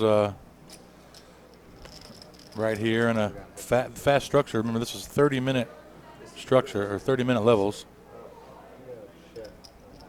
Yeah, I saw. Okay, I see it right there. So Alex has Joe a little over 2-1. Yeah, it's pretty right. It's right at 2-1. 1.2 million. Alex started with 1.275. Joe starts with 625K. This is the first hand. Okay. Joe comes right in, flopping top pair. Who busted third? Jorrit Van Hoff. Actually, he finished third here for 72,000 and finished third in the 2014 World Series main event. Wow. You would have recognized him. Yep. He was the big, tall German guy with the long hair in the 2014 main event. He had the chip lead for a good while in that tournament and ended up finishing third. Yeah, that crazy. You know that doesn't narrow it down. He had that crazy death stare. That what he would do to you when he would bet, he would just stare directly at you. Right. I remember. I think I saw Ron Foster there. Yeah. Ron hung around for a couple spots, but then ended up busting right before the money. I think it was like 6th place or so. Yeah. He came in short and hung around for as long as he could. We got a couple double ups. And was Shaun in earlier? Shaun was the first to bust at the final table here. Okay. Came in with 9. He lost a big run out with ace-5 versus 10-jack actually to Jorrit, I believe. Catapulted Jorrit all the way to his 3rd place finish. Okay, and they paid 3, right? Yep. Sam Soverell in the chat says, not going to make it for the main. Too much online action. Understandable. This guy's playing for more money than first is. Good luck in whatever you're doing, Sam. We'll see you next time. Looks like Alex making a pair there on the river, but it's going to be no good. Aces and deuces for Joe McKeon, taking it down. Joe checks it down. Good check on the river for Alex.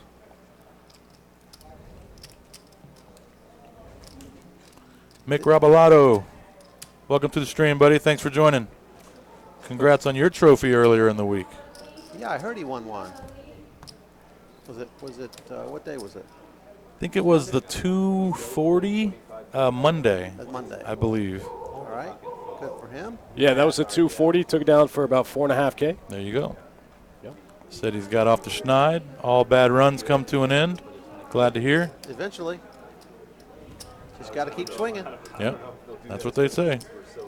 And speaking of that, congratulations, Eddie. You've been on a little tear. You won one when I was out of town, and then you chopped one when I was in the booth. So well done. Yeah, thank you very much, sir. Feels good. Ready to do it again in this main. It tends to come in spurts, doesn't it? I sure hope so. So ride the wave, baby. That's right. I'll be riding the wave Saturday. Yeah, I think I'm going to play Saturday as well. We had a blind increase here when we got the heads up. Looks like we're at 10-20 now. 10K, 20K with a 20K big blind ante. Yeah, 10-20. Alex opening to 40K here on the button. I asked Johnny to put the blinds right on the graphics, right above the pot, so we could keep track of it, but he doesn't want to do it. Is that something that can be done, Dustin, or does the program not allow it? I'll have to go back through and look at it. I'm not exactly sure how you can customize. The graphics are really customizable. I'm just not sure if that's one of the options. Yeah, that would be a good throw the blinds up there so we can stay track. We have a hard time keeping track with it. I'm sure the viewers do it at home as well.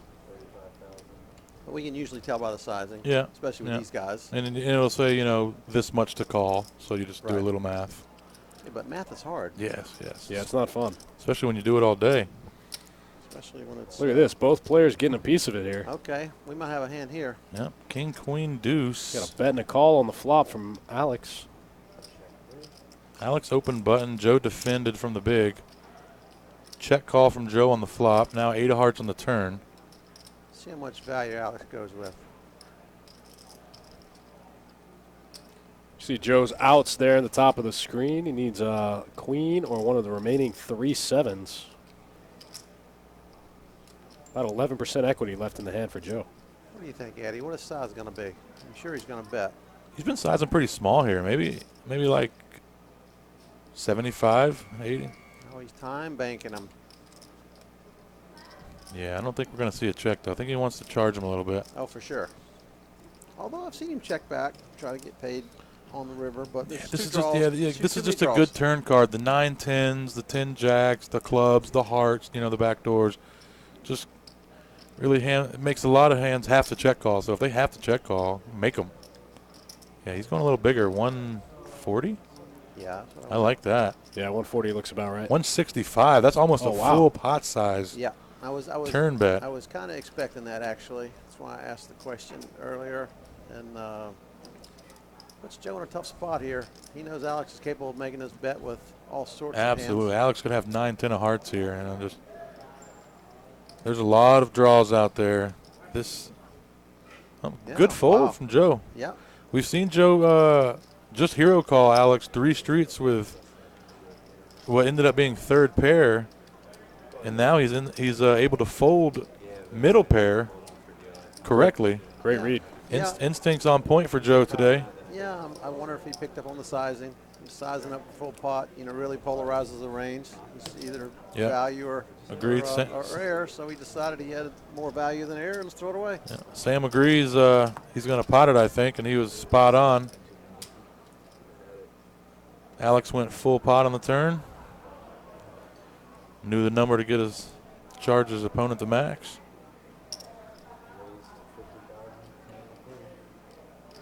Well, we have to assume Alex is going to be pretty well balanced there. Going to have just enough draws to balance that.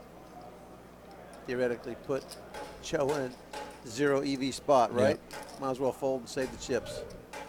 Really great fold from Joe. Heads up, able to let go of the queen. Now both with their own little hand here. Queen 10 of diamonds for Alex. 2 6s for Joe. Alex with a couple back doors. Check, check. Interesting card. That's a card. Give them both an open ender. That's the fun card. Yeah, that's the money card right there. That's the fun card right there.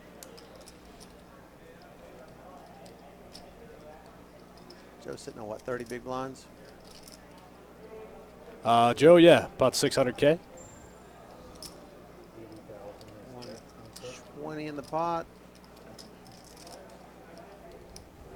Makes it 80, 2/3 pot bet. Yeah, 80 into 120. Doubtful Joe can fold here with a pair and is open-ended. It's going to make the call. Sam says Joe folded 1 street early in his opinion. He would have liked to see an appeal. With the queen? With the queen. Could be why Alex bet so much. He knew a lot of hands have to come along. Maybe not expecting a fold.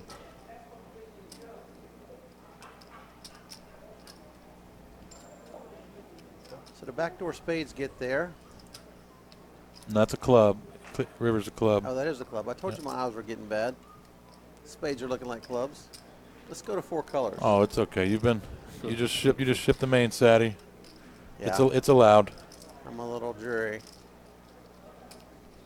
See if Alex can put the pressure on Joe with just 4th pair. 280K in the pot. Probably size this one up too. We just seen Alex bet full pot on the turn last hand. Now he's going to go. Almost pot. Yeah, 235 it looks like.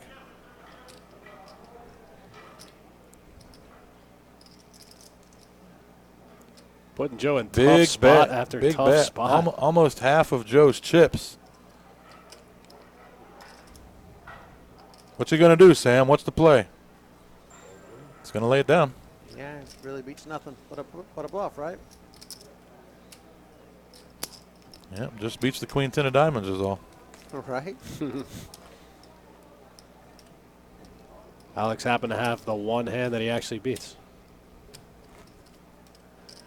Good bet by Alex there, not giving up.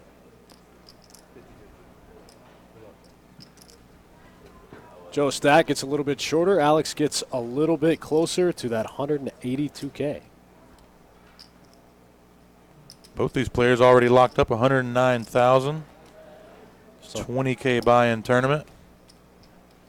somebody's trying to take home that cool-looking trophy right there in the middle of the table.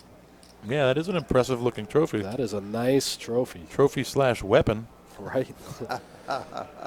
Can you get that through airport security? Absolutely not. I don't know about that. Yeah, you might have to mail that one to yourself. Absolutely not.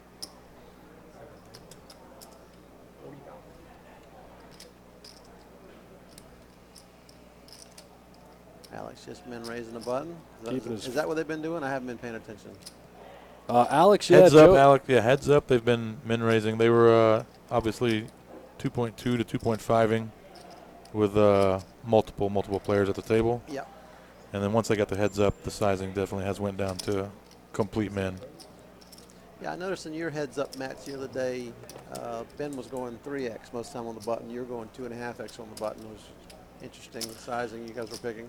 I don't know if that was a factor because of the chop and how deep we were, and maybe it was just to like kind of get things going, or if that would have been his strategy had we not chopped and we were playing it out.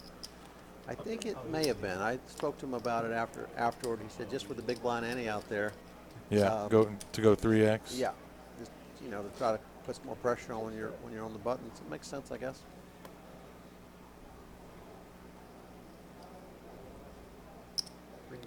Spin stuff in the chat. We had 19 entrants in this event for a total prize pool $364,800. 19 players, 364. You see Joe here going 50. Yeah, Joe's been going 50 instead of the min 40, so he's yeah 2.5 and yeah. It's going to open the button with 7-8 off. Alex is going to make the call from the big with Queen Jack. Alex with the only spade, 2-3-4, 3-spade flop. Tough c-bet here for Joe. It is. Super with no spade tough. in his hand, Yeah. and I like that check. Yeah, Alex continues along with so many hands. Anything with an ace, anything with a 5. Let's just anything with a 6. Turn second nuts. That's going to do it. I don't think Joe's going to put another chip in this pot. No. Alex getting there on the turn. Alex checking it back. Sneaky. Oh, he's in the big blind. Sorry. Yeah, checking it over. I am hoping tired. to get a little bet. Flush on the board. Maybe he can get a blind or two out of Joe. He might.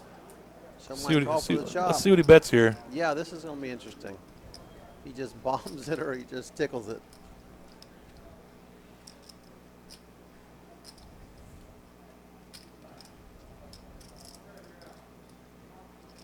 This was raised to 50K pre-flop.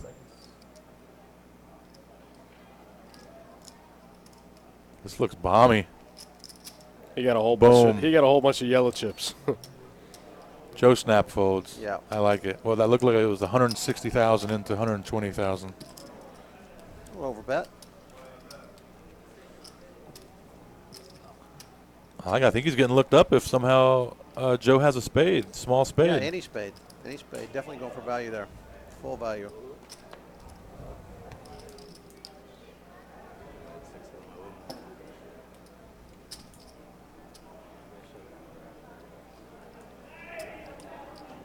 So how'd you find the play so far, Eddie?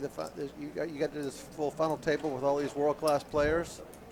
What'd you see them doing that the rest of us local fish aren't doing, besides playing good poker? Well, I tell you, there was nothing real crazy and out of line. Yeah, I you know, like expected that. so you know. Just but really, very few mistakes. it hasn't been a ton of meta game leveling wars like there weren't a lot of light 3 bets. Yep. Just a lot of defending, keeping pots small. A lot of solid poker.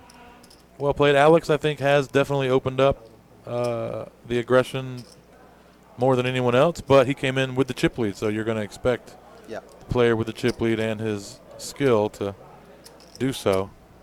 Alex has hit bottom pair here. Is that all spades again?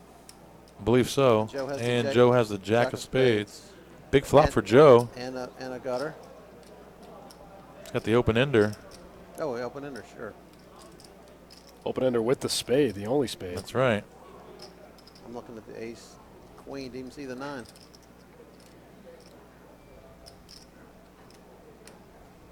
Just paired the 9. Check on the turn. Joe getting there on the river. 8 on the river. That's good news for Joe.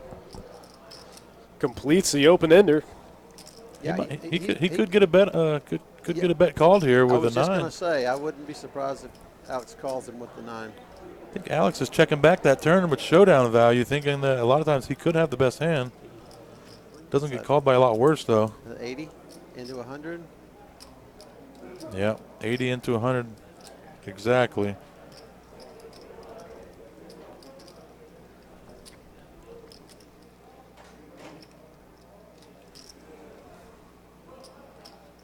Don't know how he's going to lay on this 9. It'd be pretty miraculous, really, with how this one's been played. It was checked down the whole way. Yeah, he's going to have to make the call, see the bad news. Yeah. I don't think you can fault anybody for that play. No, definitely not.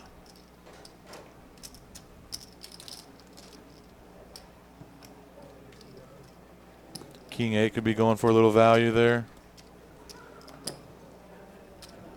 Joe taking one down. He needed it. Plenty of bluffs. He did. Yeah, the single spade draws missed.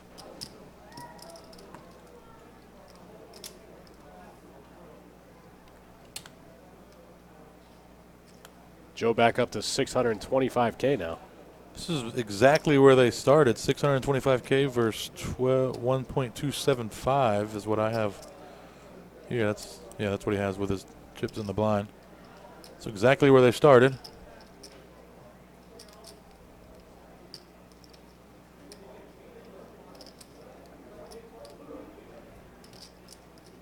I hate poker streamers on Twitch says Foxen equals Arnold.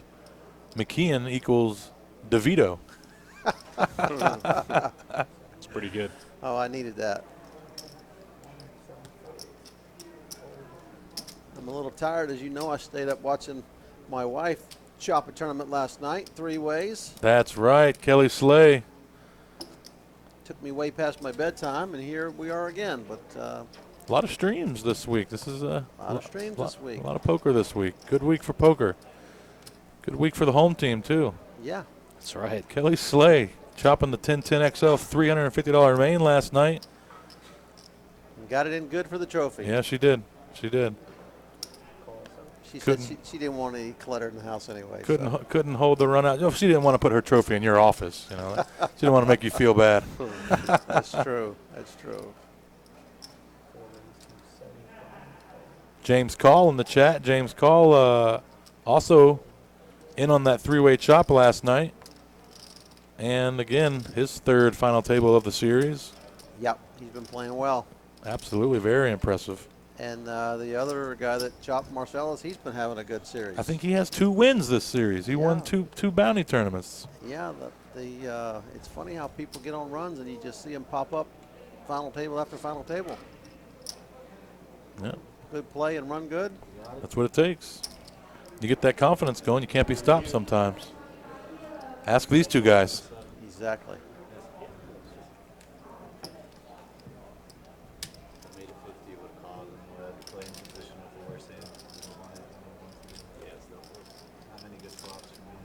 Arnold and DeVito, that's funny. That's very funny. Foxen is looking like he's been in the gym. Yeah, I think did I read he played football at somewhere, some college, maybe even Boston College or something, tight end. I think you might be right. Look at Joe picking up jacks, getting no action. He played a year ball or so and then stopped. And that's, I think I heard at least in high school, I definitely know he played in high school. I think I heard he played in college and hurt a knee or something. Yeah. I'm not sure. I don't know if you just saw that hand. Joe picked up jacks and Alex mucked his button 5 deuce. Oof. That's how good you run sometimes. Probably mucked about. What? Whoa. Okay, that was bad read for Joe. He definitely did not open fold 2 jacks. No. The reader must have been stuck on the last hand. Yeah.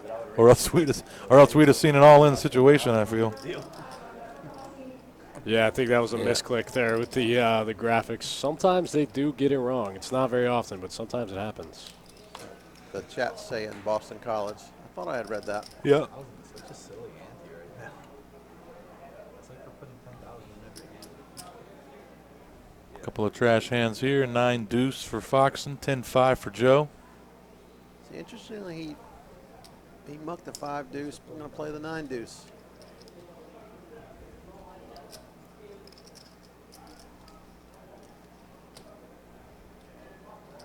Again, min raising.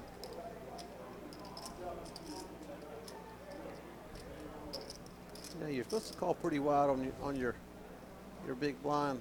Looks like he's going to turn this one into a 3-bet. I was just getting ready to say. Yeah, this is what we were talking about earlier, turning the bottom of your range into a 3-bet.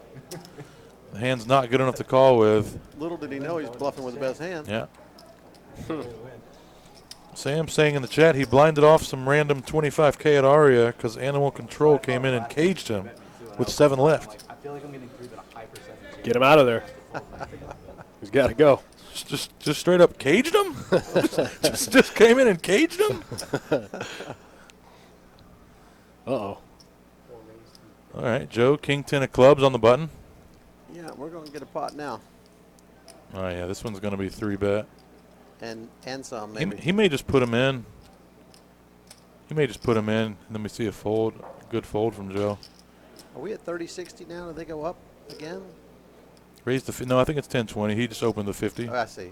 Yeah, I saw 30 to call, and I thought, okay. Yeah, no, just a raise. Looking to get Joe to put him in. Yep. And Joe might. Oh, Joe's got more than 500 anyhow. I got the graphics are wrong. 1, 2, 3, 4, 5, 6. Pretty close. He's got over 7 with chips already in the pot, so the 585 can't be right. All right, so he's going to call, take the flop in position, king 10 suited. King would be night time. 1 club. 7-7-9. Good flop for ace king. 370K in the pot already. Joe with only 460K behind. So what's he coming here? About 110?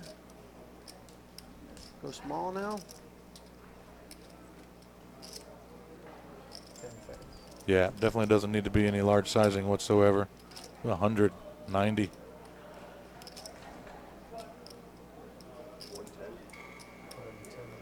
Did I get that one exactly right? I think you did, sir. I think you nailed it, Kelly. Buck 10. Right at a third of the pot. What do you do with king 10 now? Backdoor club, just put it in the money. Not the flop he was looking for. You put it right there. You need a queen or jack of clubs. You set it down Think right about over there something. next to the dealer. And that shows you the power of the small 1/3 C-bet.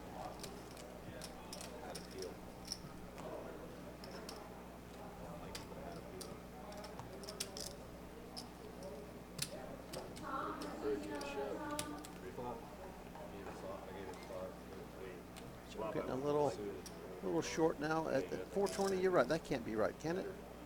That graphic. Alex got 1.4. There's 1.9 in play. Yeah, that's it. You can see Alex's stack there. He's got a million in bumblebees plus probably another 2, and then the 200 in grays plus probably another 50. Okay, that means Joe only has 4. You just set them all in.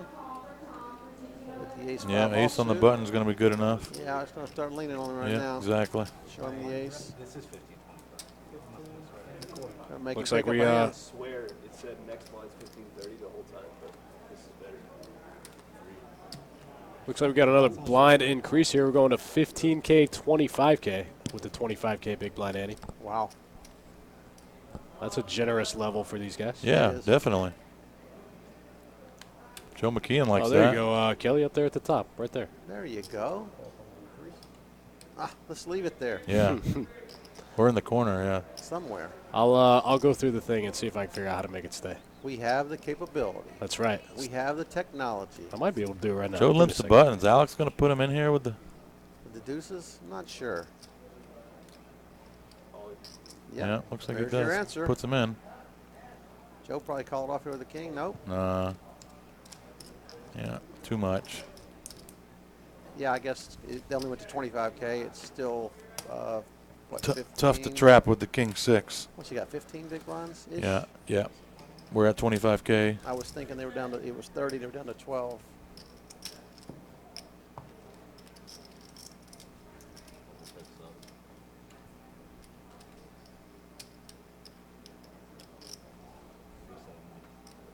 Alex king 5 on the button this time.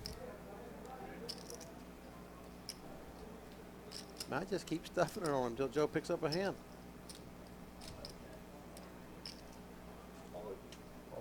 Yep, there you go. Open jam. Keep stuffing. Queen 7 not going to be good enough for Joe. Computer hand in the muck. Joe getting blinded down hard. Alex taking advantage of the short stack. What do you think? What do you think is the bottom of Joe's call range right there? That's that one. The other one was the limp would have been a better call. I mean, I think he needs. Sam, what do you say if you're still watching? What's the bottom of Joe's call range?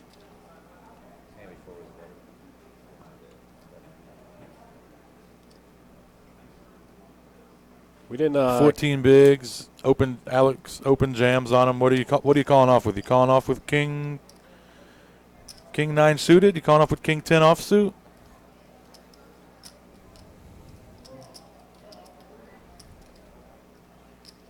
$14 big blinds. You're the Alex open jams put you in for 14 bigs right at the 15-25 level.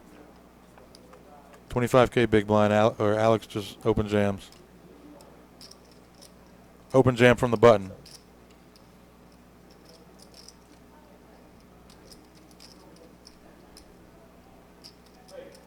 Here's Joe, top pair. Big blind facing shove. Yeah. Oh, two pair. Two pair. Joe was the big blind facing the shove.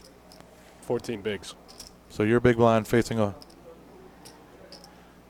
or you're being put in for 14 bigs. We got a hand brewing. We don't know Alex's cards, but we can see that Joe has flop top and bottom pair, but on a monotone board, all spades. Alex with the type of hand that he doesn't want to go all in right here. Uh-oh. Uh-oh. That has to hit Alex's range pretty hard. 8-9 or something with a spade.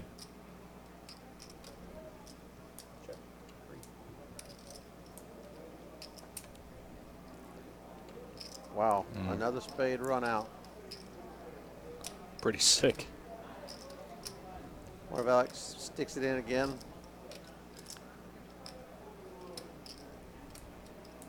We saw him do it before with the queen on a all spades run out. Are they shuffling the cards out there? I've seen a couple of all spade run outs. Been a lot of spades here in these past this level or so.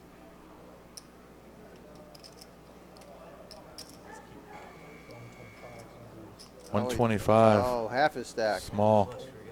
Half his stack. Joe snap folds.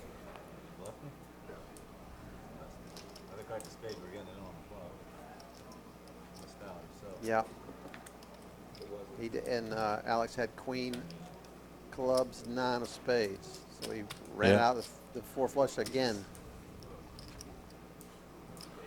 No doubt Alex has certainly held the deck here, heads up. Yeah, absolutely. Obviously playing great. Both these guys great players. This goes without saying. Yeah, it just comes down to who runs good late, right? Most of the time. Yeah, I think you could definitely say Alex has been running good. For like 2 years? Both these guys have been running good for a long time. Yeah. Alex again with an ace is able to just put him in. Ace 8 to 8 deuce. J.H. Pappas, welcome to the stream. Thanks for joining.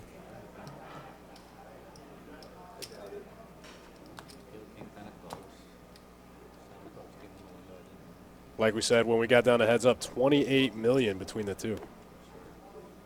All right, Joe's got his all-in hand here. Unfortunately, 7 Dewey for Alex. Just with the call. Joe trapping.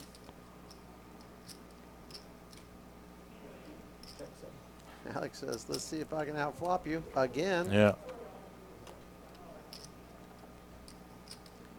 Not today. Not this time. Joe with a severely under-repped ace-queen here. It's going to fire out, hoping that Alex hit a king or a 9. No such luck. Another small C-bet. Actually, it wasn't a C-bet. It was a just a completed. And yeah, he limps in and fires. 25K into 75K.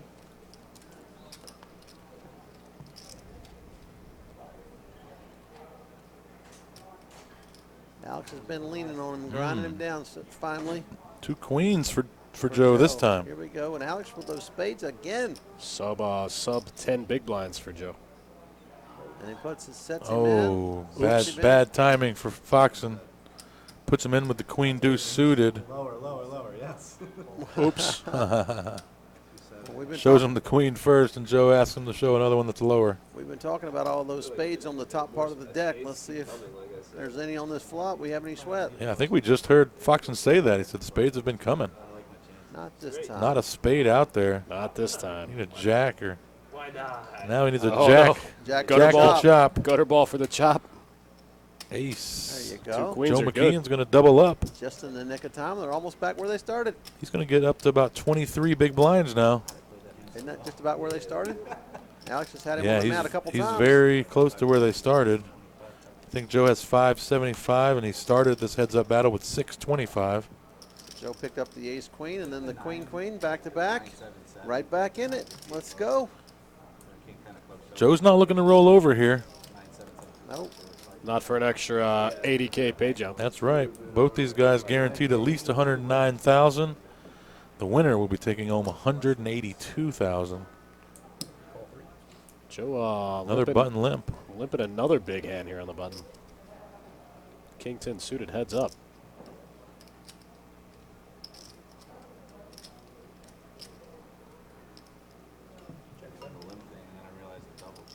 Foxen gonna knuckle it here.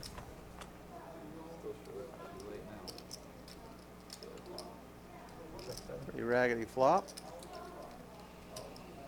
But maybe good for one that went complete and check.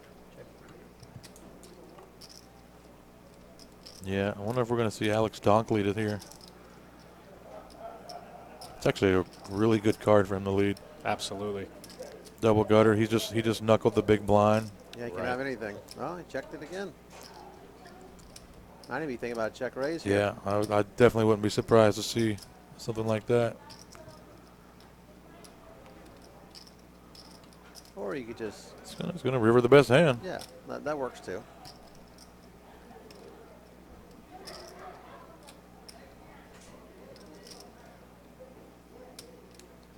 Any 3, any 7 makes a straight.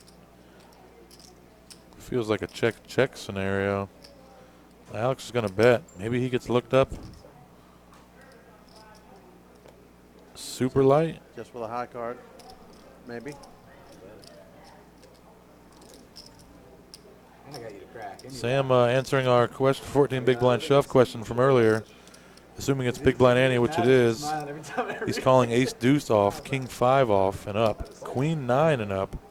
Yeah, when Deuces, 7-8 suited, 8-9 suited, 10-8 suited, jack 8 suited, queen 7 suited and up, king 3 and up, and ace deuce suited and up.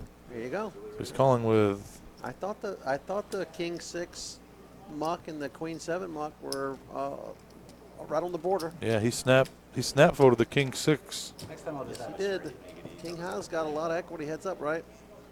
Sam says yes. 14 bigs is calling all the way king 5 off and up.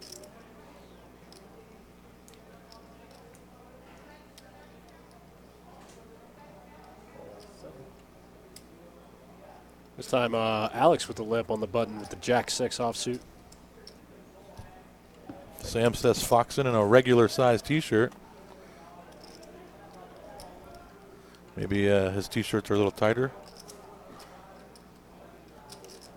He might be answering the question above. Definition of egregious. It's Foxen in a regular size t-shirt.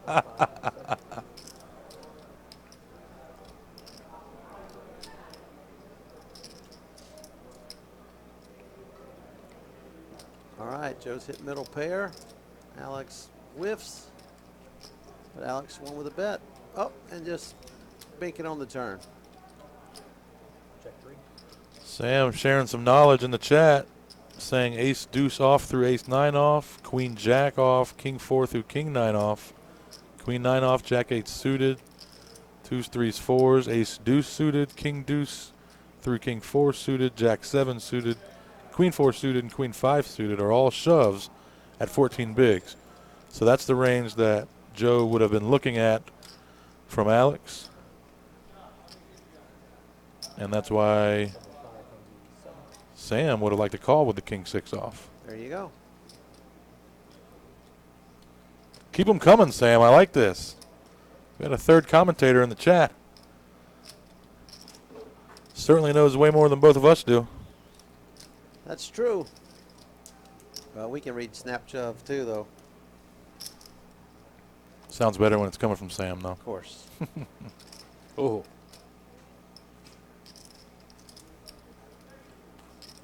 What a card here on the river.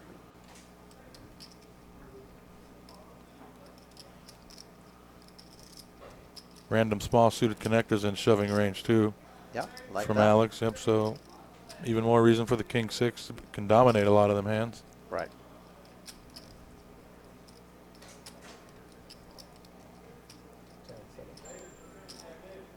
Just wonder sometimes, you know, if they're just very slightly positive EV shoves, if you shove it or if you play small ball. Also, Sam says it's not exactly snap shove because everything better. The hands that he didn't mention, 5-5 through AA, is just calling. Yep. Makes sense. Yep. I think Alex is just going to put them all in here and try to get Joe to look them up. Hero call him with a 9. And he just might. Yeah, he goes all in. Tough spot for Joe here. Yeah, I don't know if I can fold here. Tough spot. Tough spot. Right? I mean. Wow, good wow. fold. Wow. That's why those guys are as good as they are. Yeah. I'm probably shaking his hand and here's your trophy. Folded it quickly. I mean, Alex has been putting them to the test all night. We've seen Alex put some river all-ins against some of these players, definitely without a hand. Joe's able to get away from it there.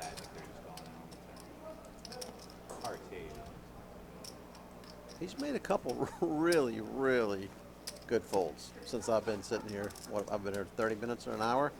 He's gotten away from a couple that I'm pretty sure I'd have paid off.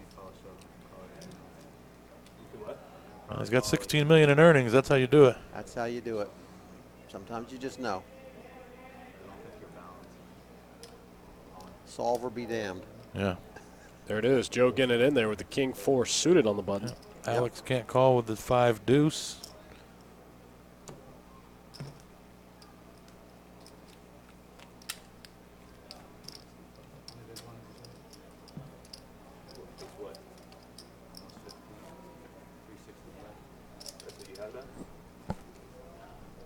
Down to heads up here. $20,000 buy-in, high roller. Alex Foxen v. Joe McKeon. Been a pretty good match, back and forth. Alex has leaned on him a couple times, and then Joe got off the mat twice. Now he's getting a little short again. All in with 2 8s. Joe's going to fold the 9-10. Yep.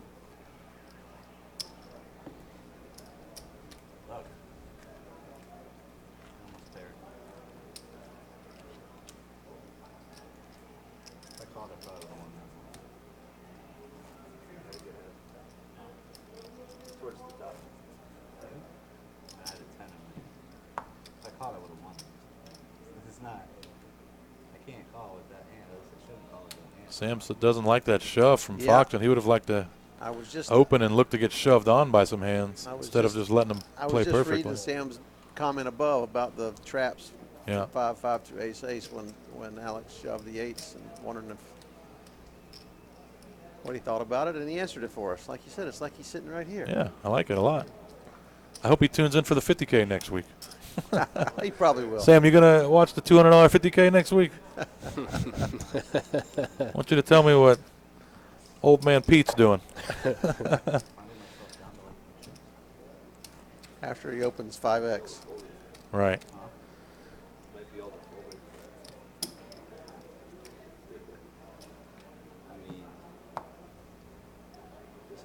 If you actually, I just hope you had a jack back. That's the spot I wasn't planning on. I'm just going to hold on. Queen 7 on the button this time for Alex. Joe McKeon getting short here. We saw him put him in with the queen deuce suited. Is he going to put him in the queen 7? He sure is. And Joe McKeon getting shorter. Now he's going to play the small blind one time. Not much you can do.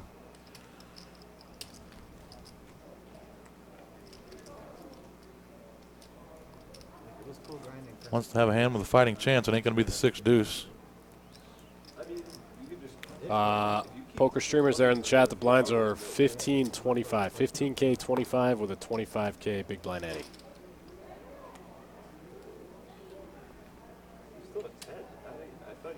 I 9-3 this time. Oh, Alex with queens. Getting a walk. Just 2 queens. don't know if that's ever supposed to happen. 15-25. Big blind Eddie has a. Maybe I should be Joe McKeon getting real short right around the 10 big blind mark.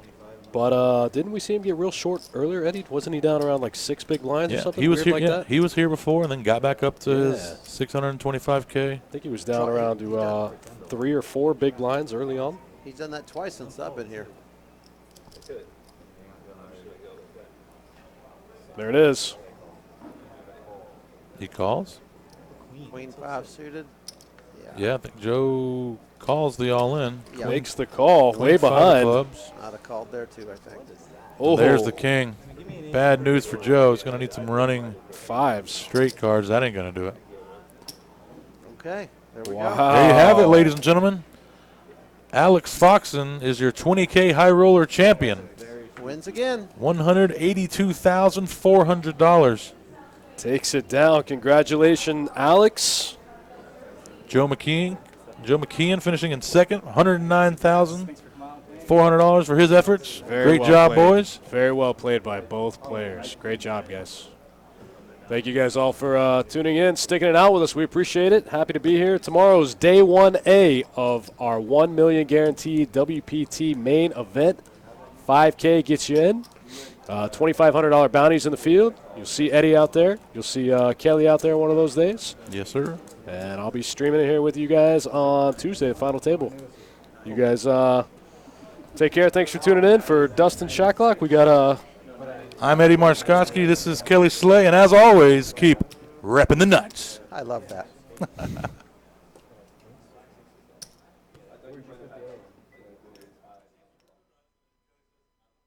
Yeah, that's pretty good.